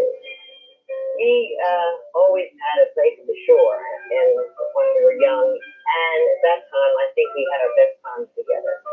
We just had a marvelous time, and Grace, all her life, loved being by the ocean and the sea. Grace and all the family, we were a competitive family. I think we got that. I know we got that from our mother and our father. They instilled into us a deep sense of competition and the love of sport, the thrill of winning, but also taught us how to lose gracefully. But the Kellys didn't intend to lose, and there never was a better drill master than Jack Kelly. It was fun, family fun, and it left a special kind of determination. The determination didn't That matter music so would play. much in the Dad's. field. Her determination. It's gonna be fun, but it's gonna be fair. She loved to sit by the hours and pretend and create situations. I mean, You do this, and I'll be this, and I'll be the mother, and you be the baby. And of course, I gave her a hard time a lot of times because I did not want to play her game. For Grace, growing up wealthy meant winter sport in Lake Placid. It also meant the best private schools. That's a bad song. Believed in started Like young, Shannon and her plans. modeling in society fashion. There's a lot But going for on Grace, there. these shows meant more than The fun. guy whose dad They would feel it. and then the chorus is if you ever change your Love mind, from the theater from my Uncle George. touch me, teach me how to cry. Playwright and director. I know. Very gracious, highly Great. educated, So the lyrics are well read, and very pretty. And she just was fascinated with all the tales of the stage and the theater. works Her on Uncle some George people. Like, what did you? I just was like, She was sensitive and kind and talented, and I think of all the men What was she your ever opening knew, rather line? than going for action type, I think her idea was Uncle George. my recollections of her father, John B. Jack Kelly, were to have an enormous man, tremendous amount of gusto, everything up front, everything in the open, move ahead. And then they stop the dance party. Internal Not sensitivity. everyone wasn't having fun. Believed absolutely that Peggy, the older sister, was going to make the big star of the family. see. And he never paid any attention to Grace was the middle of the family, his 4 children. And she was quiet, observant of the others. And adored her older brother too, also Kel, Bobby Kelly Jr. And also Olympic star, great racist, her father thought he was great. But Gracie just accepted. And I don't think he understood her at all. But she adored him. And yet one wonders when you don't get from the past what it is perhaps you need, if that isn't what creates a great deal of the drive in you to go out and become the fullest part of yourself. She decided to go to New York. And my mother and father especially surprised, because she was a shy and retiring girl. My mother and father were a little leery of it, New York and on her own, but mother said, Jack, it's not as if she's going to Hollywood or to California. Grace knew that her father didn't think very much of an acting career. They allowed her to go to get it out of her system. Let her go. It won't amount to anything. Grace was accepted into the American Academy of Dramatic Arts, then housed in Manhattan's Carnegie Hall. It was 1947, and Grace Kelly was 18 years old. She supported herself by modeling. She got her portfolio, and little by little she started getting jobs. So that she didn't have to ask for the favor of being supported in her efforts, so that she could justify her own existence by her own earning power. Grace also appeared in commercials. She was the girl next door, the girl men hoped they could marry. After graduating from the American Academy, Grace found parts in stock companies and her first professional role in her Uncle George Kelly's play, The Torchbearers. Then came her first Broadway role in a Strindberg play. And we all went up to Philadelphia to see the opening night, and Dad did not know that Raymond Massey was in the play. Grace introduced her father to Raymond and he said, "Oh, Jack, how are you?" And he said, "Is this your daughter? I did not know that." So she did everything on her own and did not want any help from any of the family. So she said, "If I don't do it myself, I don't want to do it at all." I was very taken with the way she looked and the way she walked, and especially her lovely voice. She had a beautiful voice. Except her speech was not yet, as an actress, blended with her posture, with that stately figure that she projected. She studied. She really applied herself to the characters that she was working on. I met Grace Kelly early in her career, back in 1950, when I was directing Danger for CBS television. Her mother came up, and I think her brother came up to watch a rehearsal, and when the rehearsal was over, I heard her mother say, "Darling, your speech is affected a little bit. Can you kind of make it more natural?" And she said, "Mother, I'm working on it." It is full of sound. I don't hear a thing. There's an automobile going past, and a horse, and a boat in the harbor. She played the lead in The Rich Boy for me. Look right. I'll take it. Please. Under the pressures of live television, no retakes, no ability to go back and change. Television, when they had flat fall down on 2 tables and everybody was out there improvising. She performed absolutely brilliantly and very quickly became one of the leading members of the so-called stock company. Those actors that we would tend to cast over and over again. Thank you. Hi. Well, no, I'm interested. I just sort of thought about it that way. Well, people in the West tomorrow. I'm open. They would have lots of pain. You think a lot. Got it somewhere. Well, I was watching. I've got those little things for it, You were watching me? and I'm not sure where it belongs. Some men are like that. You can tell a Try and find I it. didn't even I know I have it see you somewhere. ago, and I couldn't wait for you. first time I saw Grace, I would be hard pressed to describe her as glamour queen of the world. During rehearsal, she had a pair of glasses on, and they were just a little bit down her nose, and she had a terrible cold, and she was quite withdrawn. I remember we shook hands, but it wasn't a very hearty handshake. It was a handshake of a little girl, and I thought, oh, what a nice school teacher. She's from Philadelphia, and that was my first impression of Grace. Grace was given a small part in the movie 14 Hours, in which she was hardly noticed. She returned to television after stopping season. Her big break came, almost by chance. I met Grace in 1953, actually going through the receiving line of my wedding to my then husband, Jay Cantor, who was her agent. I was intrigued by her looks in the photographs that Edie sent me, by her background, and probably more by the fact that she absolutely would not accept a long-term studio contract. She was a young agent, I was a young producer, and he had brought to me Marlon Brando.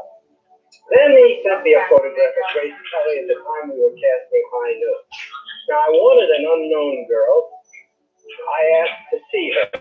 She came in from Denver for an interview. For a part in a Western with white gloves. So that goes way back when we were children. My mother insisted every time we went into town, we wore hats and gloves. Not only my mother, we were brought up as in a convent, and the nuns insisted that she wore white gloves on special occasions. I went overboard because she had that ladylike quality, that kind of dignity which was in contrast to the Western scene, which worked so well vis-a-vis Cooper. Of all the wedded husbands to heaven to hold from this day forward. The reason I think she was miscast is that Cooper was much older than Grace Kelly. She was too old for Kelly, actually, in the role. She didn't believe that she did well in the film. I didn't think so either. There was a girl in the film named Katy Jurado who played a Mexican gal in the town. Katy Jurado was overpowering.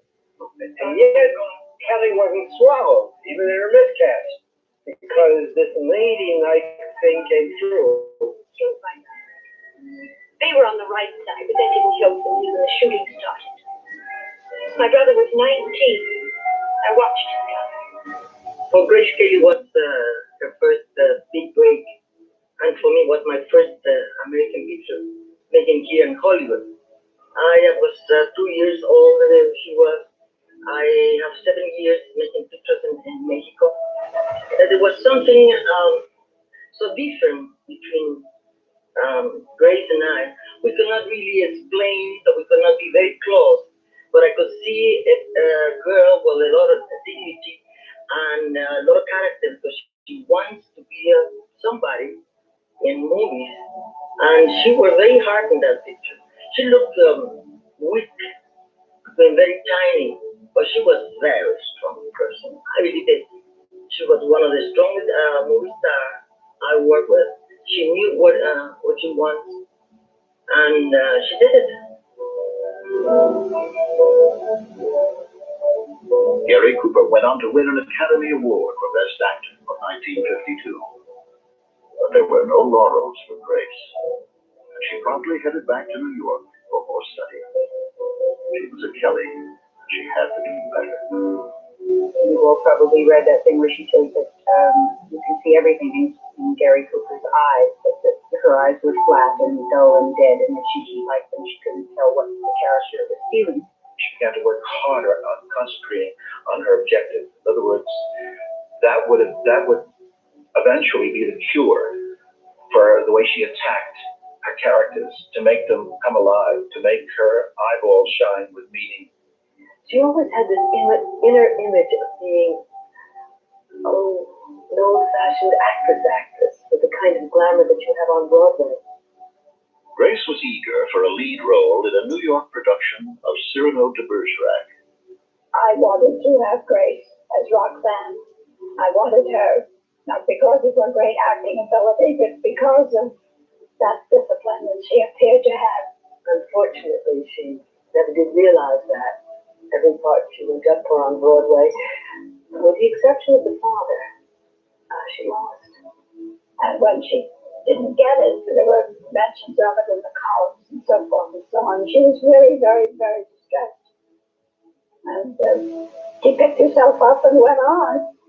Mogambo was a picture that Grace apparently wanted to do very badly because she was willing to sign a long-term contract with MGM to do the picture. Is that all you're going to do for him? What do you expect me to do, Mrs. Norley? Crawl and beg with him and hold his hand?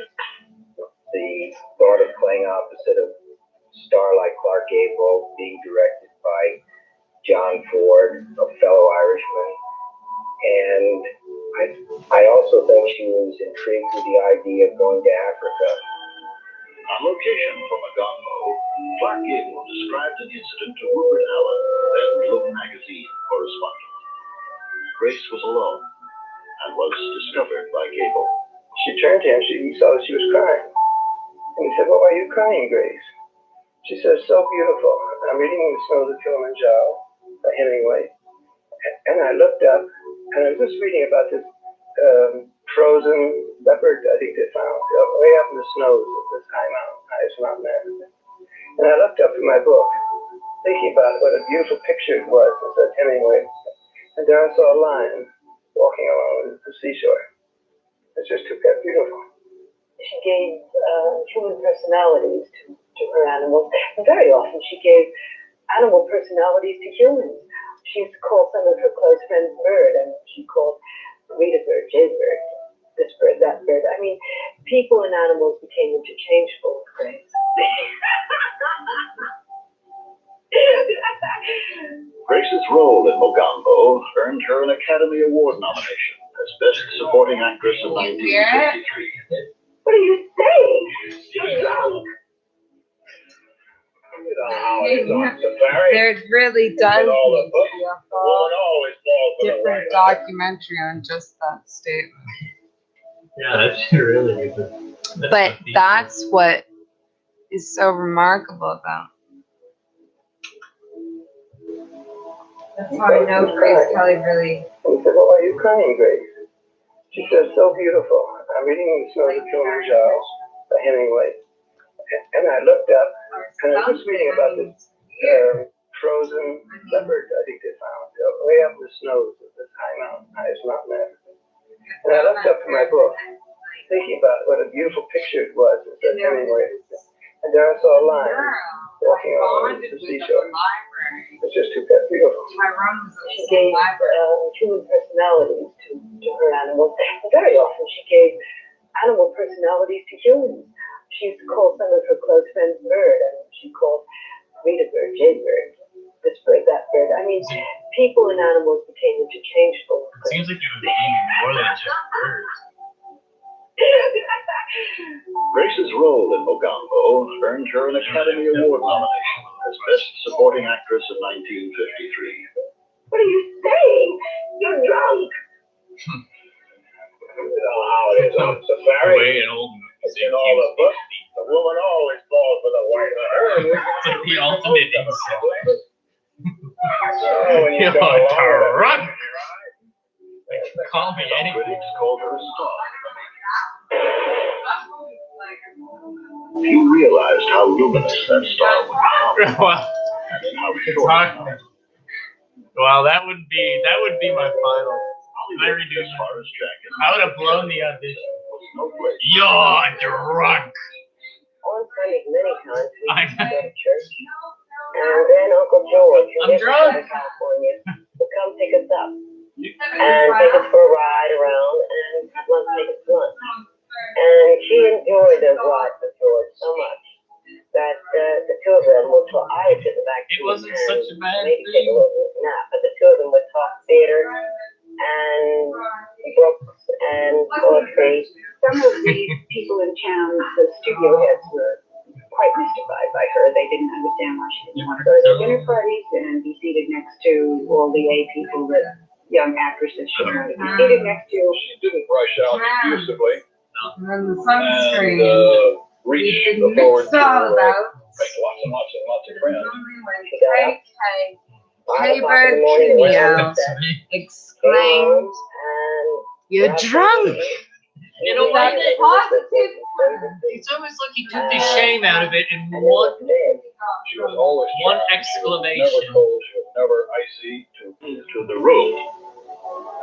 Then Grace, without any direction, she just went over, climbed up the fire escape, climbed in one of the windows, and sneaked into the door, and then looked over across the way to Hitchcock and said, "Is that what you mean?" Well, everybody applauded. She deserved it because this was exactly what Alfred Hitchcock wanted. What Grace brought as an actress was Grace brought the actual young woman of the 50s into a vision of glamour. It was a very proper era in a way, a very prim era. Underneath that, of course, there was always the sense of flirtatiousness of young women and the sense of fun. Grace had truly arrived. She appeared on the covers of national magazines. But success meant more time spent in Hollywood. She was really a family person. She didn't like to be alone. I remember when she first went to California to make films. She lived alone. And suddenly she asked Rita Gam to come and live with her. and Grace let me in. And there she was. She was wearing the same Philadelphia skirt, same sensible shoes, the same tied back hair, except now she was becoming a very valuable property. And I had no idea that her background was one of opulence. I thought of her as a co-worker, an actress. Then, out of the clear blue sky, and very directly, openly, and warmly, she said, "Would you like to share the flat? How would that fit in with your schedule?" So I have to get up at 5 in the morning, so I have to get up at 5 too. I said, "But we're going to sleep at night." It's terrific. That's it. I think the thing that most people forget is that when all of this was happening to Grace, this extraordinary excitement about her career being generated and roles with the world's most famous leading man and the world's most respected directors, she was just a girl in her early 20s. One time in Hollywood, Grace and I were invited to what turned out to be a dinner party with 2 bachelors, and we thought it was going to be this grand party with an awful lot of people, and there we were, and the lights were getting lower, and the wine was getting heavier, and I was getting really nervous, and I nudged Grace under the table. Grace had her glasses on. I think that was her protection. Mine was just sort of chatter nervously and say, let's go, Grace." She whispered back, "Let's wait until after dessert. It might be good." The bridges at Toko-Ri gave Grace the opportunity to play opposite an actor she admired, William Holden. "Harry, you've got to tell me about this bridge." The kind of concentration that a good actor is capable of would definitely infect her. We're not going to fly above the mountains. We're going to fly between them. It would make her respond. And that way you could see, too, that she had a nervous system that was similar to litmus paper. She reacted immediately. You didn't want to tell me because you didn't want me to worry. Well, I don't want you to worry either. About me, I mean.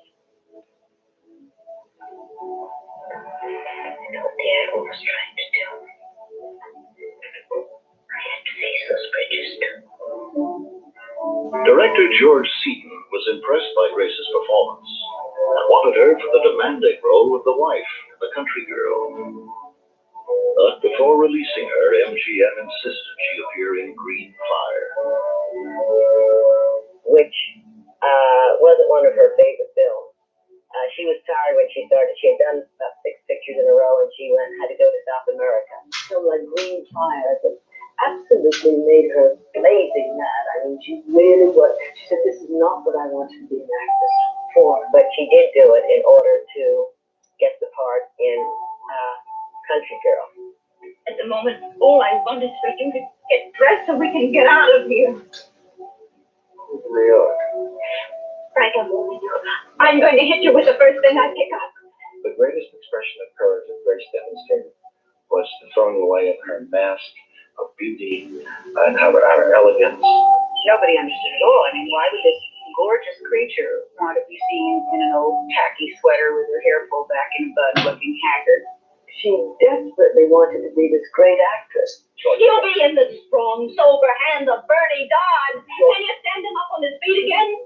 Because that's where all my prayers have gone. To see that one holy hour when he can stand alone again. And I might forgive even you, Mr. Dodd, if you can keep him up long enough for me to get out from under.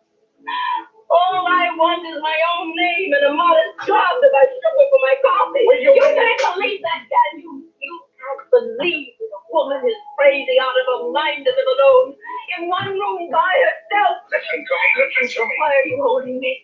I said you're holding me.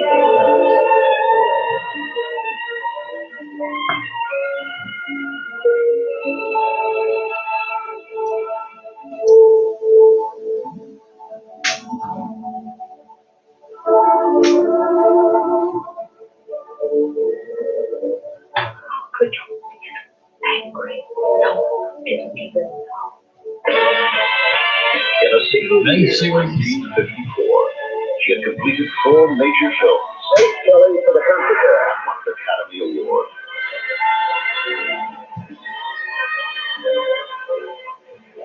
She was pronounced one of Hollywood's major stars. She was 24. It seemed she had it all. This is after Grace had enormous success in films and bought a very big posh apartment. And I have an image of her father walking through the lobby and Grace sort of peering out, saying, "There he is, there he's coming." It was as if this fictional character, the great Gatsby, had come down to her and was going to look at her apartment. But she really wanted to prove to him that she had accomplished a great deal. And that was the first time I got a sense of an undercurrent of something other than this picture of family.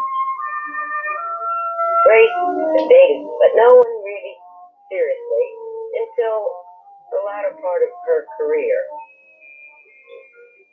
There were so many people that were in love with her. Most men were. She had that quality of, I don't know, turning men on, as you say.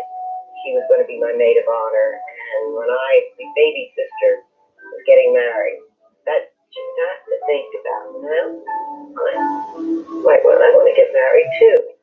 I was married in June, and I think I broke the news that I was pregnant and I'm going to have a baby in May. And she starts listening, "You are going to have a baby." Oh, I want a baby. I'm missing things. In 1955, Grace would appear in a film that would change her life. Location work for To Catch a Thief took place near the ancient Principality of Monaco. Her co-star would be Cary Grant. Once again, she was directed by Alfred Hitchcock. What he extracted from her in that combination of the cool beauty, who held it all back, and then just gave out just enough to be tantalizing, and just enough to make the leading man and the audience want a little more.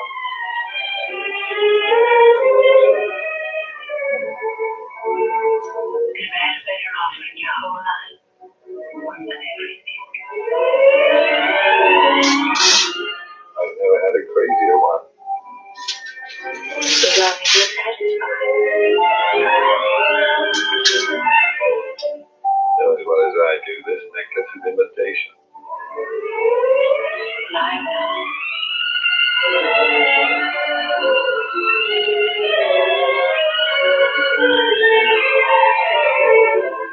And she had a lot of beaux and boyfriends who were actors and human beings and dress designers and this and that, but there wasn't this one person who could fulfill this childhood wish that many of us have about wanting that one man in our life to be special and really to be the old prince on the white charger.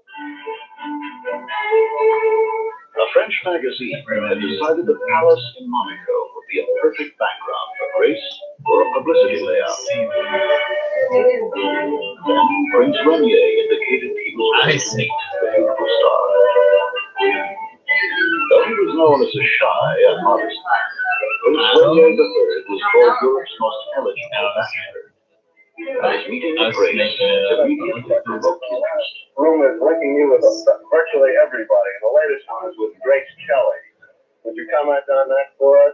No, I just met Grace Kelly. She came to Paris when she was at Cannes for the festival. And that's all.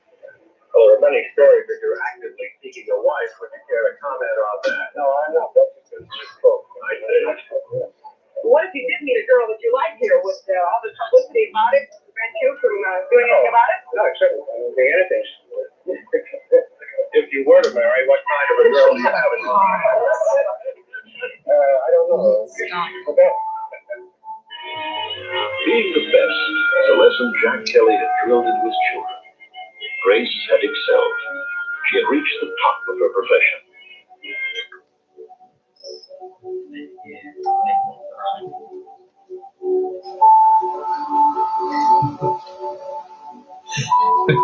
So much exertion. Like no one would ever do.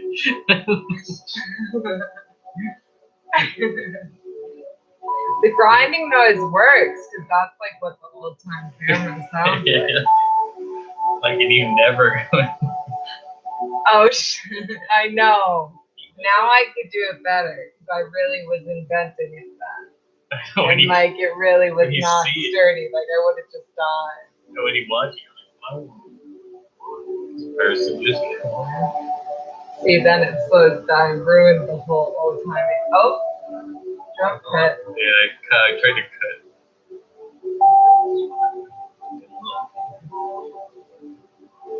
Then I left two cameras going like, for an hour. Did they get anything? Were they working? Yeah, so I could do one, I could sync them up, I could multi-cam. See, I'm trying to keep it going, but I see that there's some faults in the engineering.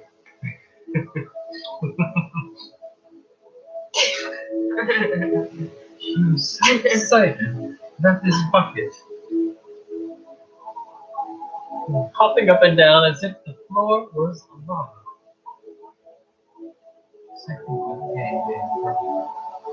See, I would have just died. I mean, not died, but I wouldn't have. I had a dream of flying, floating, at the very least.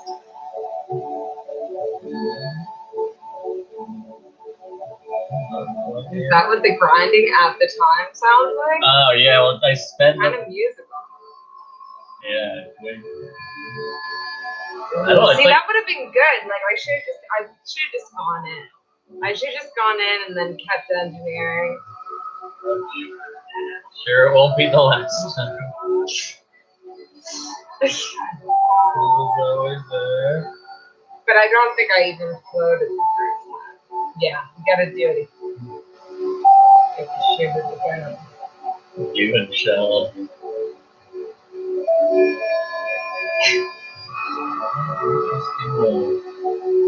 Oh. That's good. It's like when you see like clips of like Yeah, exactly. That's what I was going for. Oh, see that weight. See, I could have. I understand it more now. The equilibrium, so I think I could do it better. I knew it was possible. Oh no! First bucket didn't have actually it was a failure. I was People afraid don't of know getting that.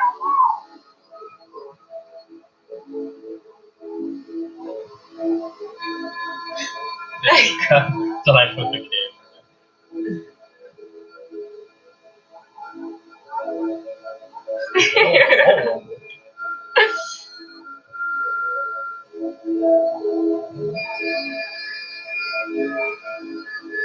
Up, up. Noodles. Oh, that's when I had that in a good spot. I had that good spot there. Oh yes, I'm doing it. Oh, the noodle. Well, jump cut to the noodle. Yes. So there were some failures in between. I was, yeah. Or did I stay afloat until I got the noodle? I'm not sure. Let's see.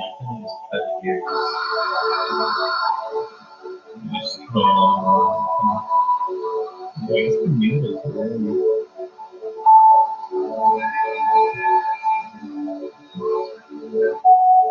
The noodles definitely help.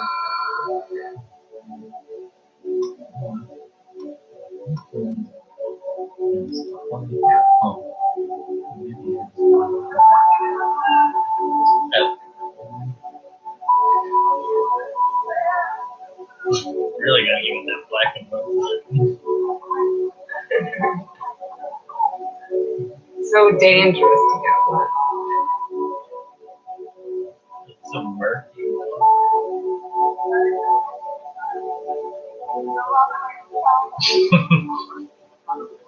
She thought China was the other end of the pool. She really believed that.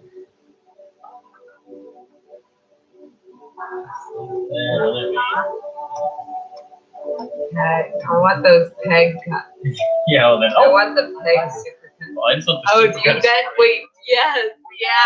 Oh my God, you had that was like one solid cut. Probably from here. Where am I at? I know I'm Like feeling. right- I gotta be feeling.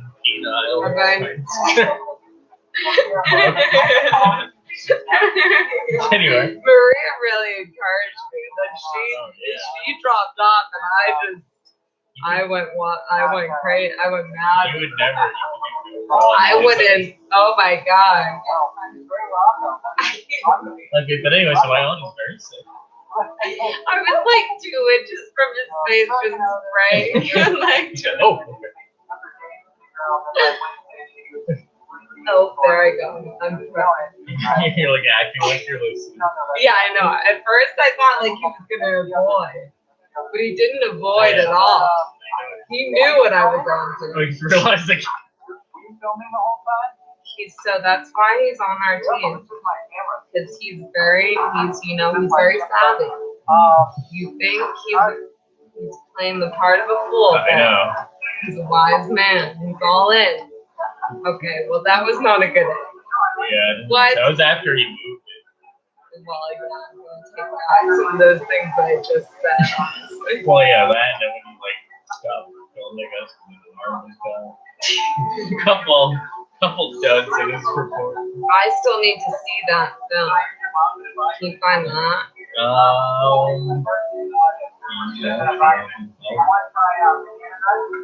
No, sorry about beer.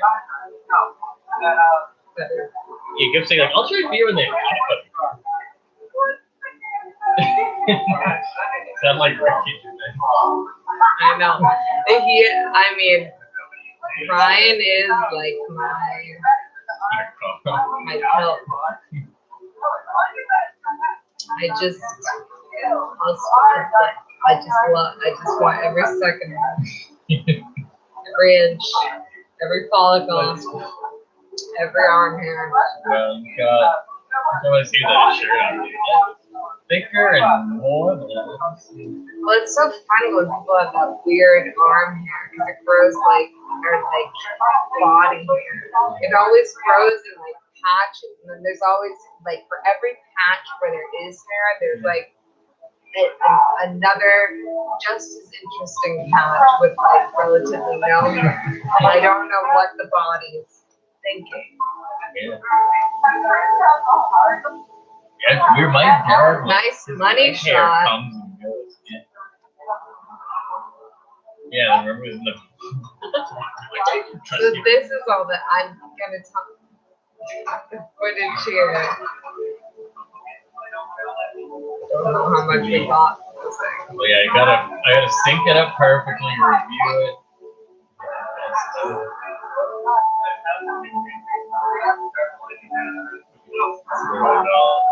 The action shots. Look at that look. On you? Like it's like a cocoon person. Yeah. like you're very interesting. Skin. Like I'm gonna, yeah, I know. Like I'm gonna break out of, because I was freezing. Like in that pool, like I was like completely freezing. And like by the end of it, like I was like sitting in there like with my teeth chattering, like unwilling to leave, but like I should have gone in the heat of the Rock. day. Oh shit, I get it. Messenger. What? Riverside communicator.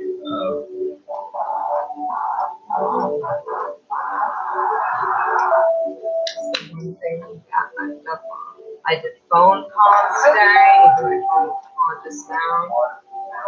I answered. $10,000.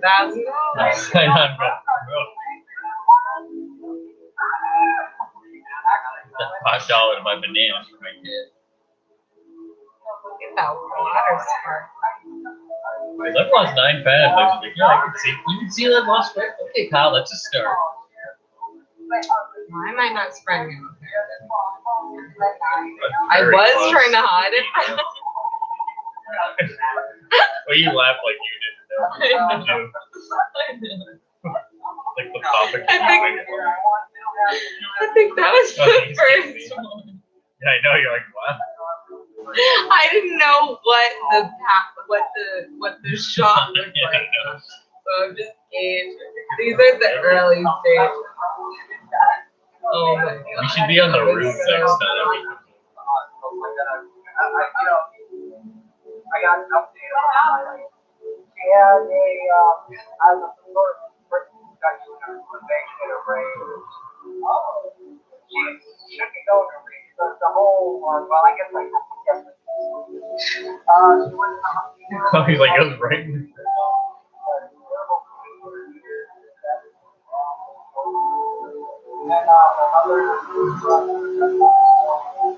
This is Maria coming in.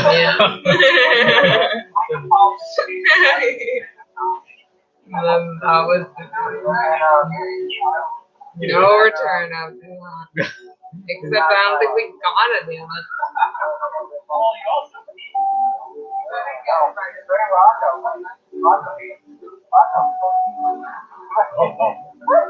And he totally recognized and accepted the name Moxie.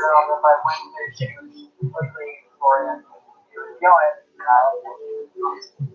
that's Captain. That's the other. So then, Right. are you filming? Oh my god. Filming the whole time? Yeah, well, this is my camera. That's his camera. Yeah,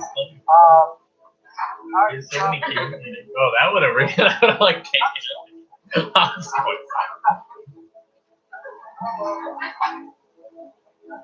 Oh, that was the best exit. Like, people shooting at me. I'll just go.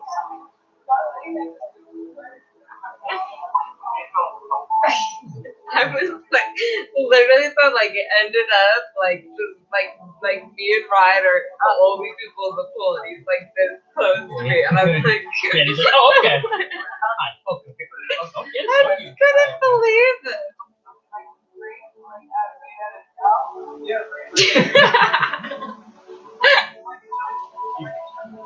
You get giant ejaculation each time.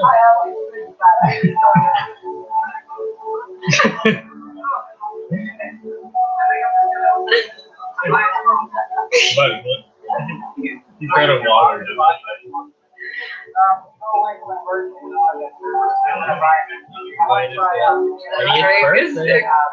I know. Of course. 28 He says like, you happy, Kyle? And he says like, I know you're not doing it anyway.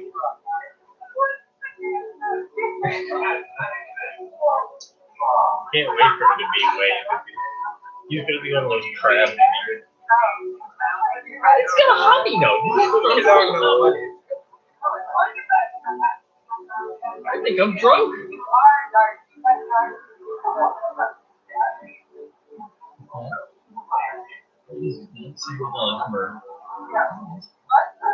Heck, just not. Oh, Bobby Park is like. That looks like I'm gonna say that's Maria because it looks like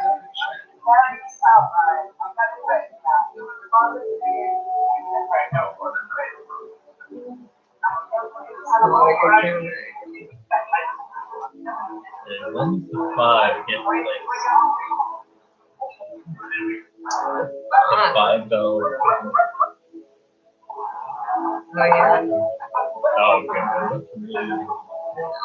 We honestly just Oh. that's the money shot. Yes. And that's about all you get. A lot of money shots. Oh, look at this. You get, I mean, Got a lot of well, you never check your camera. I'm gonna get it. I kind of forgot about it. Oh, take that 5. I know. Thinking about it.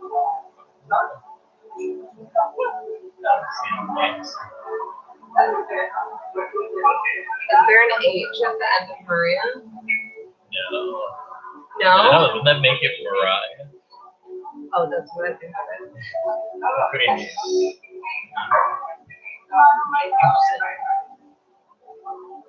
That's why it's so I've got my noodles to keep me straight.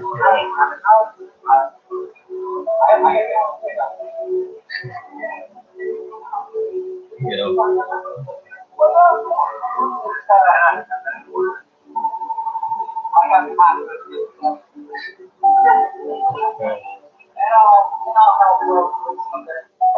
Where's that? Oh.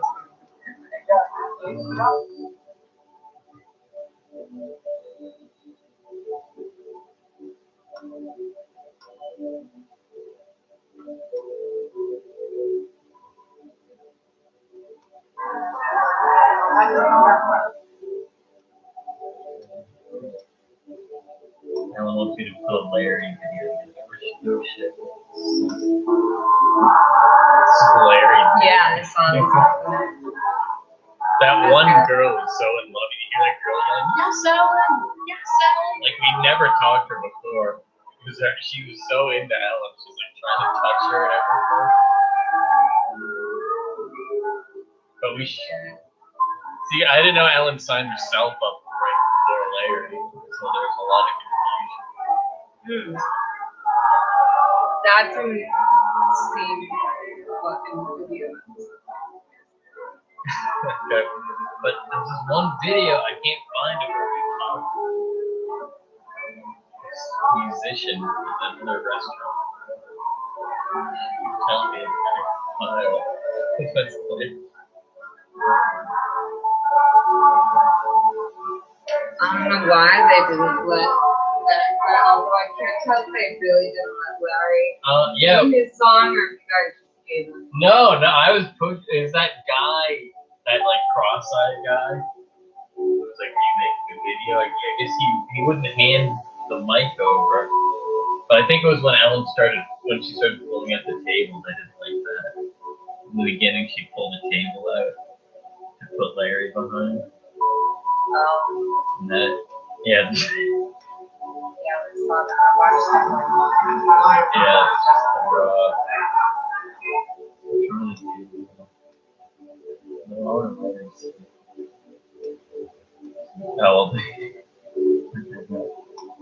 so I thought it was funnier when it was just her voice, but now she's trying to do like this kind of cartoony. That's a. It wasn't her. It wasn't her voice. Well, and like the ones on like Instagram, it's just kind of her going, like, "Oh, it's for dinner." Yeah.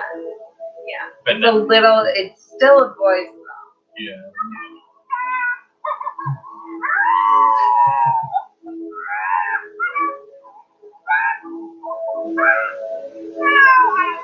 And then we tried to do another one where it was Banjo was controlling Larry. Yeah. But she was moving the mouth. Like psychically? Yeah, and we didn't want, and we could really like tell her that she was doing later on. Like we try to do. You mean with her hand? Yeah, because Ellen wanted. We were trying to do this read aloud thing so Ellen could see the pages. So Banjo. But look at his little shirt. Read the story. Larry, I see him talking again. Oh, okay, but don't come up so high. Let's see you. We don't want to see your neck. What story? We're reading Me Too on Monsters Mayor. Shall I? Pardon me? Is he the mayor of our town? Oh, no, not that. M-A-Y. Whatever. Okay. But anyway, he's the author. He wrote a lot of books. All the grandkids love these books. Hey, are you going to listen or are you going to over that? What? I think we're getting it done. Oh, I'm sorry. So I'm just going to say,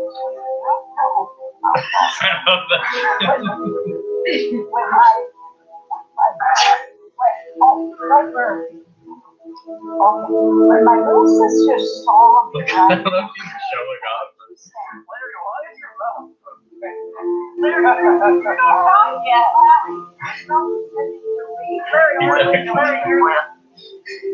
I think it's really stuff. All right. Are you ready to listen, Larry? How can try to imagine the story. I have my score. You had a score? Oh my God. Was it good? Did you get it? I don't have like the marshmallow. Oh, I have one every. Yeah, but it's nice just once in a while. Can we get back to the store? Okay, when my little sister saw me like this, she said, "Me too." Yes, Larry? Are we listening? Oh, well, because the little girl.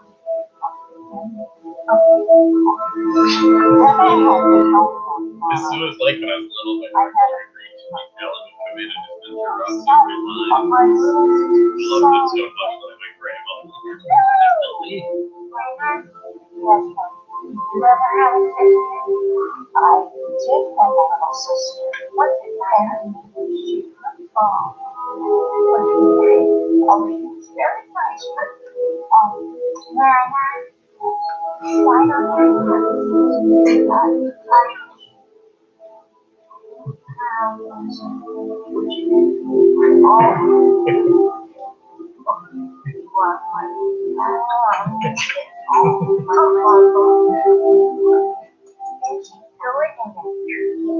What will her sister? I always say she oh, she thinks now that they're airplane with my glasses on, this is gosh. It's better than I remember.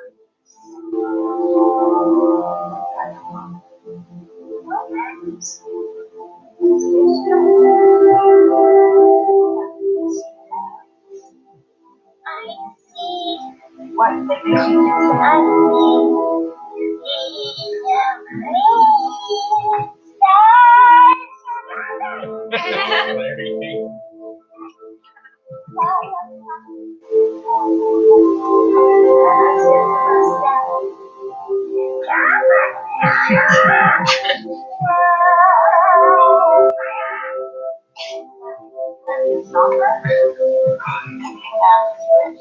Okay, then to grow it in the tree. Oh.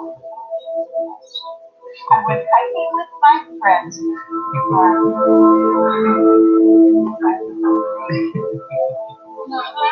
Yes.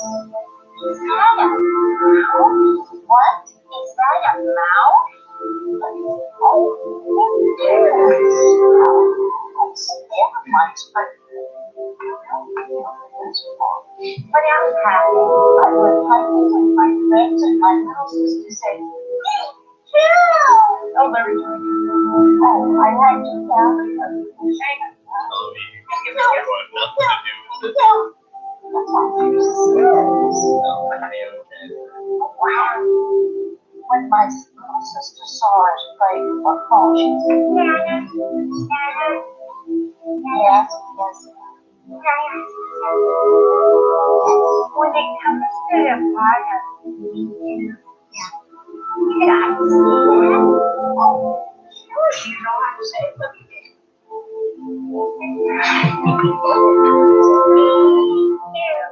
Oh, that's easy.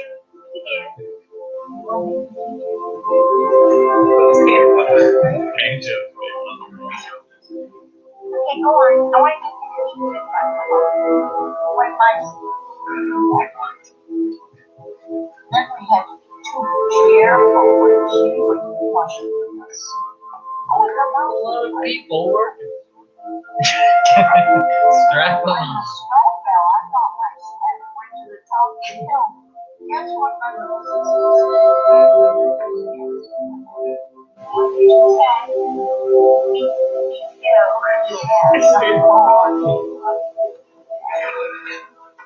Okay. I went skating on the pond. My little sister said, she doesn't know how to skate, so I said,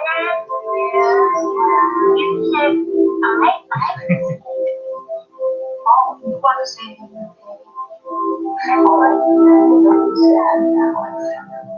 She gets so into it. She'll be sad. I love when I was Maine. when I was skating on the pond, my little sister said, No, they'll be back. They'll probably just come back for a little bit. I do. Go back. Maria was supposed to go up.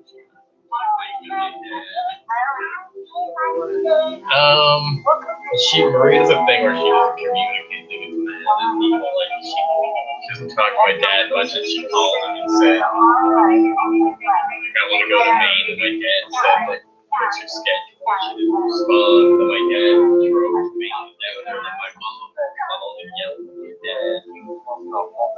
I don't care about your daughter and all this stuff. Oh, you eat like.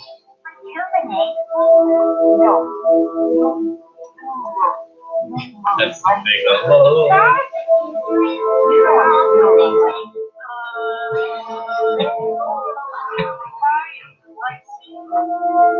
thing. She says it's you. So like we talked a lot about it. Not anything that thing is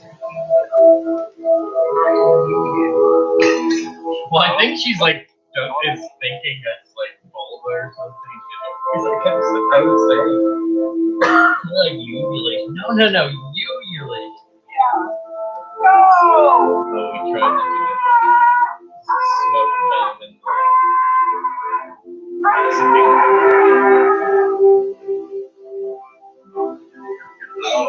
yeah, standard Maine stuff. They need that time to grill. Yeah, I feel like this Is was. grilled gonna go back? I don't. Tell grills I want to fry. I didn't. Nikki's gotta make it up to me. But that'll set them off. Really make it up. Want me to write in the card? Yeah, I mean that might. The cat birth. You know, if you're like not kissing his ass, all hurt. What do you mean? She needs to make it. Yes, I will. I know, you have to be like, you're so great. I'm learning through you. And there's like a speck of criticism. Yeah.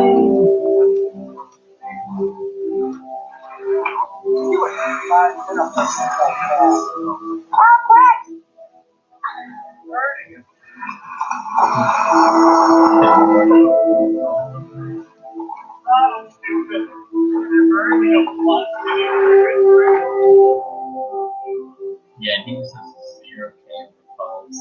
It's too bad. in such rare form.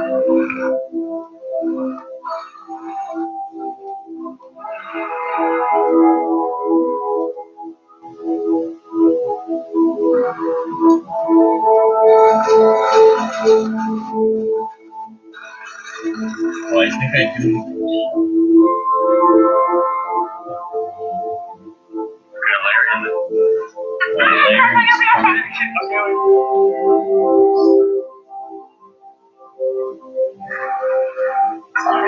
Exactly. So it's nothing to be a dog as a pet.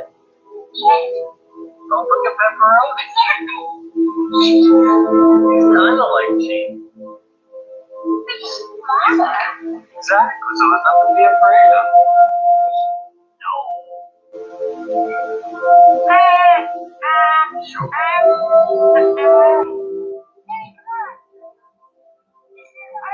See, I think pepperoni's a little afraid of you. He's kind of shy. Is he soft? Don't put your head here. Your mouth gets He is really a little shy. Oh, that. Alright, I mean, light and sure you'll never see him the rest of your life. Oh yeah, look at Pepperoni's seeing jets. What's the one giant? I think you're gonna stand all over. I think about seconds now. Larry! Thank you, Larry. Jets. Up. He's a little afraid of you.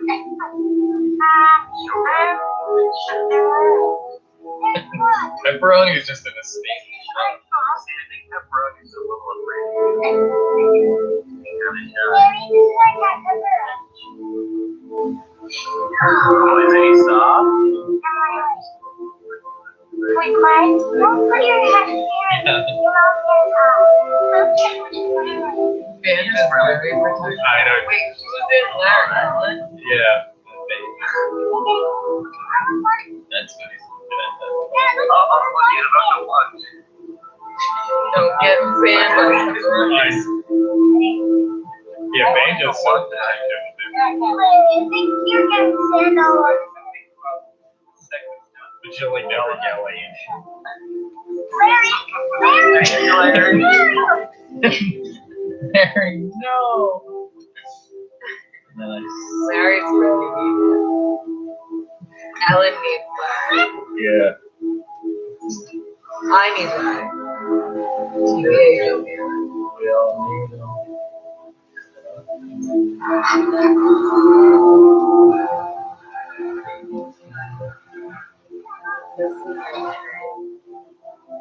That's my other best friend.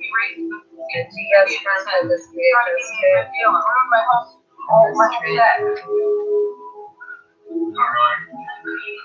Did you get one? Nobody crank called you during your death? Oh, that's that actor guy's son, Tommy Cullen. Same. Oh my gosh, you're trying to give me a good deal. The first sounded good, and I'm like, what are you so good?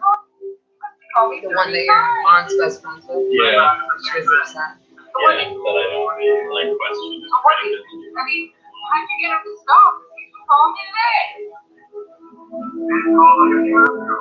Oh my god, you get that? But Tommy does this whole, like he's really, he's kind of shy, and then he does this Indian telemarketer guy. And he really gets Oh, you'll miss me soon enough.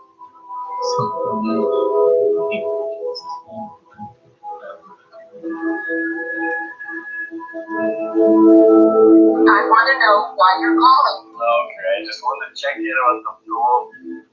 He kicked off down earlier tomorrow night. Yeah, I thought it'd be better, but yeah, no, you're not the first one. Hello? Oh, we're gonna disconnect? Trying to, not to be racist, but seems to be Indian descent. Trying to give me a good deal. It ruined my whole set. Alright. Did you get one? Nobody.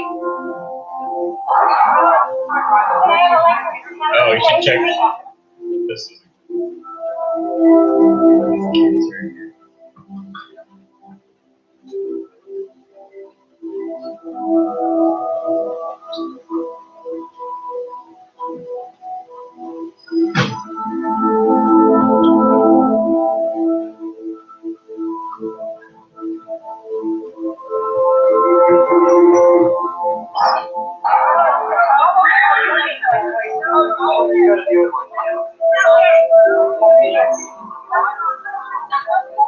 Some camp in Austin.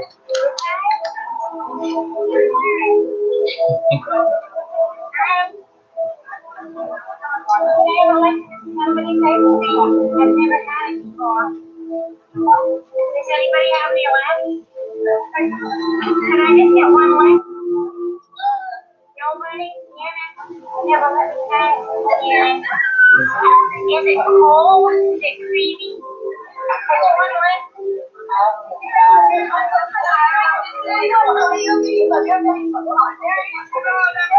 I think it was not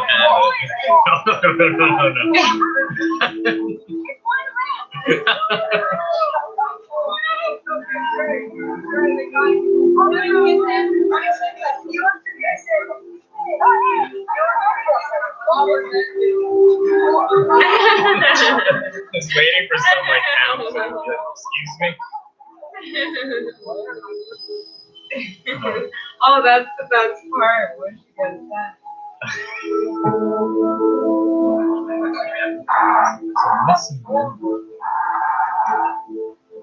Oh, we should watch. You gotta do a full documentary of her. Like, what the heck is this documentary that you were like? Yeah. And I believed you were a documentary filmmaker. Oh, well, yeah. It was like I got to fix this hard drive that's gonna cost $200, and then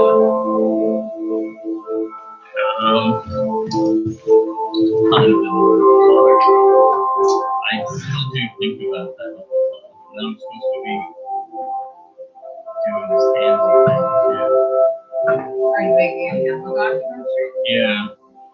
I mean, I have so much stuff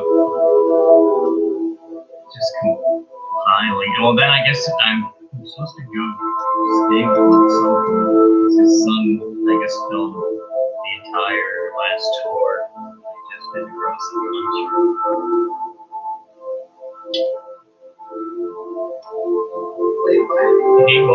Him and his son just went on tour, and his son was filming the whole time. So we'll see if maybe we can collaborate in Detroit. So that's not the last time I saw him. He's like, 7 people. He's like, please make this documentary. Make this book famous. 7 people. I don't know. Not a lot of people showed up. He like filled this gig. It's like the filthiest gig he's ever gonna do. I think that could be good for them because the week before there were a lot of people there, and then he like was kind of like come next week, and like so then the next week, it was the first time he like set list was prepared. He talks about how like he's never worked so hard and no one came out. There's a lot of good sights, but a lot of good talking on stage. I was just thinking about how to look at the movie telling the story.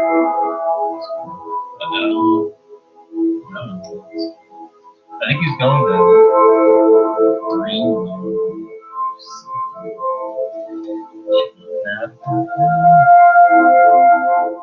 When's this next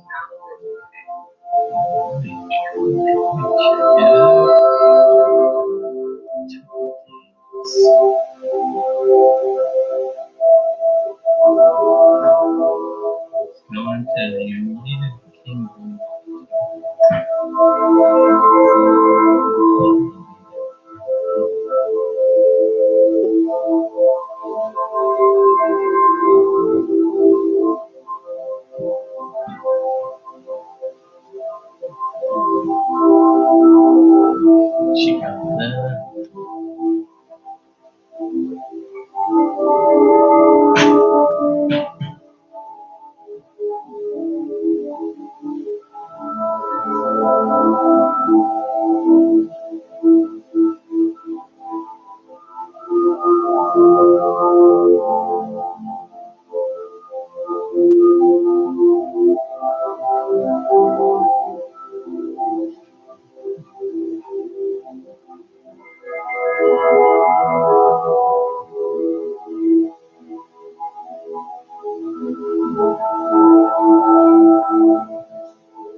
That used to be one of my login names.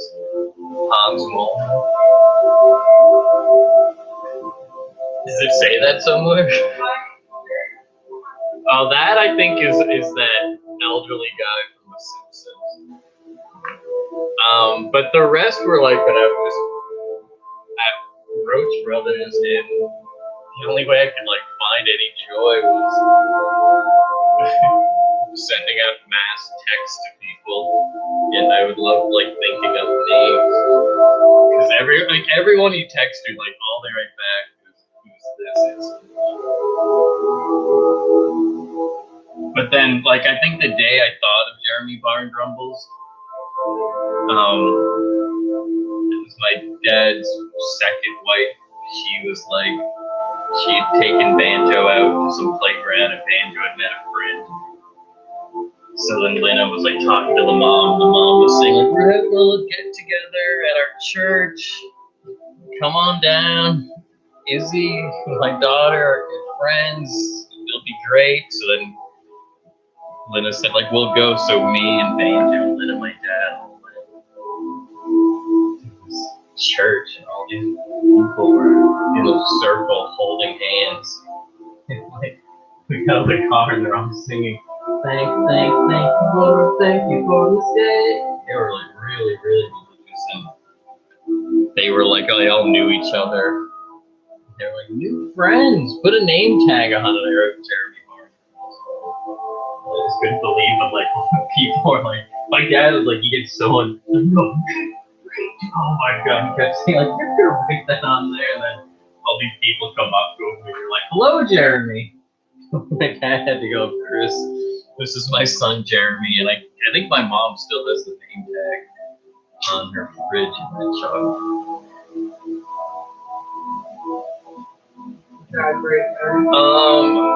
Yeah, I mean, this is, at the time you're like, this is, I get really uncomfortable in church settings with feedback. There's a lot of beans.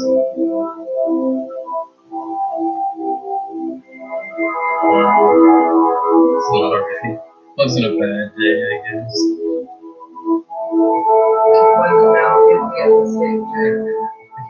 Which day was that one?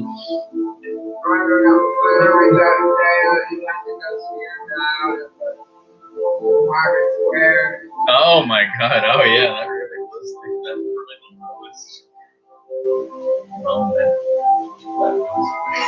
That was one way to look at it. I call that day. There was like, he had like 3, and I think he had 3 movies, but one was like really in the same colors and spots and stuff. Oh yeah, that's why it has. I'm like, I don't even know why it relates to anything. Like, I remember the story. So, and now I remember what happened.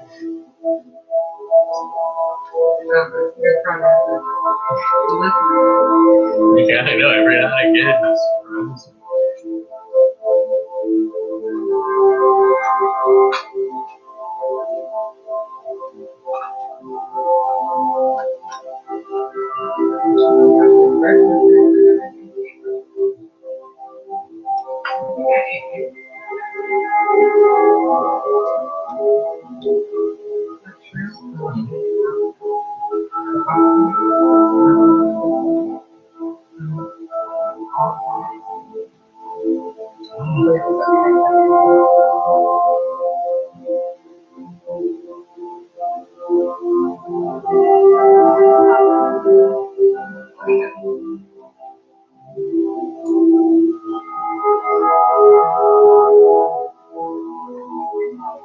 We should review this episode.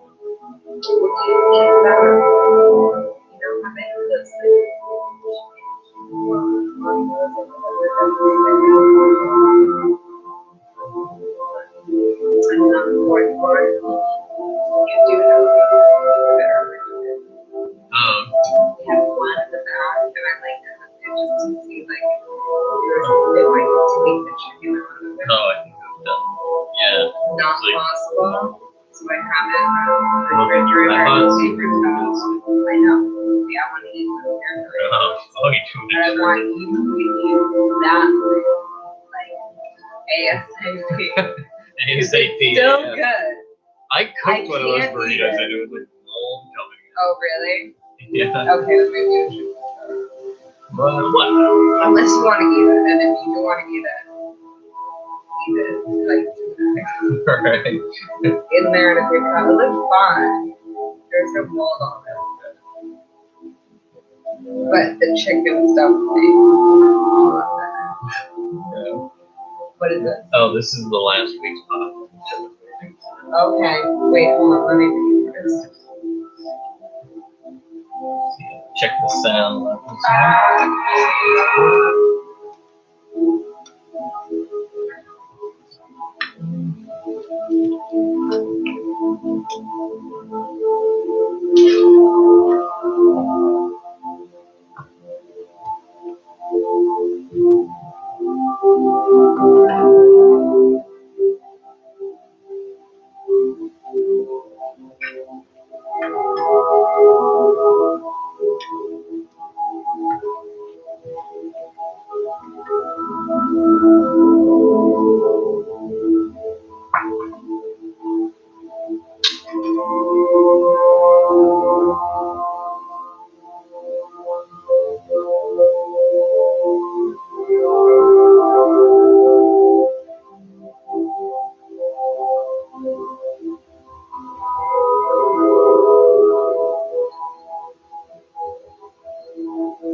Too far. Okay.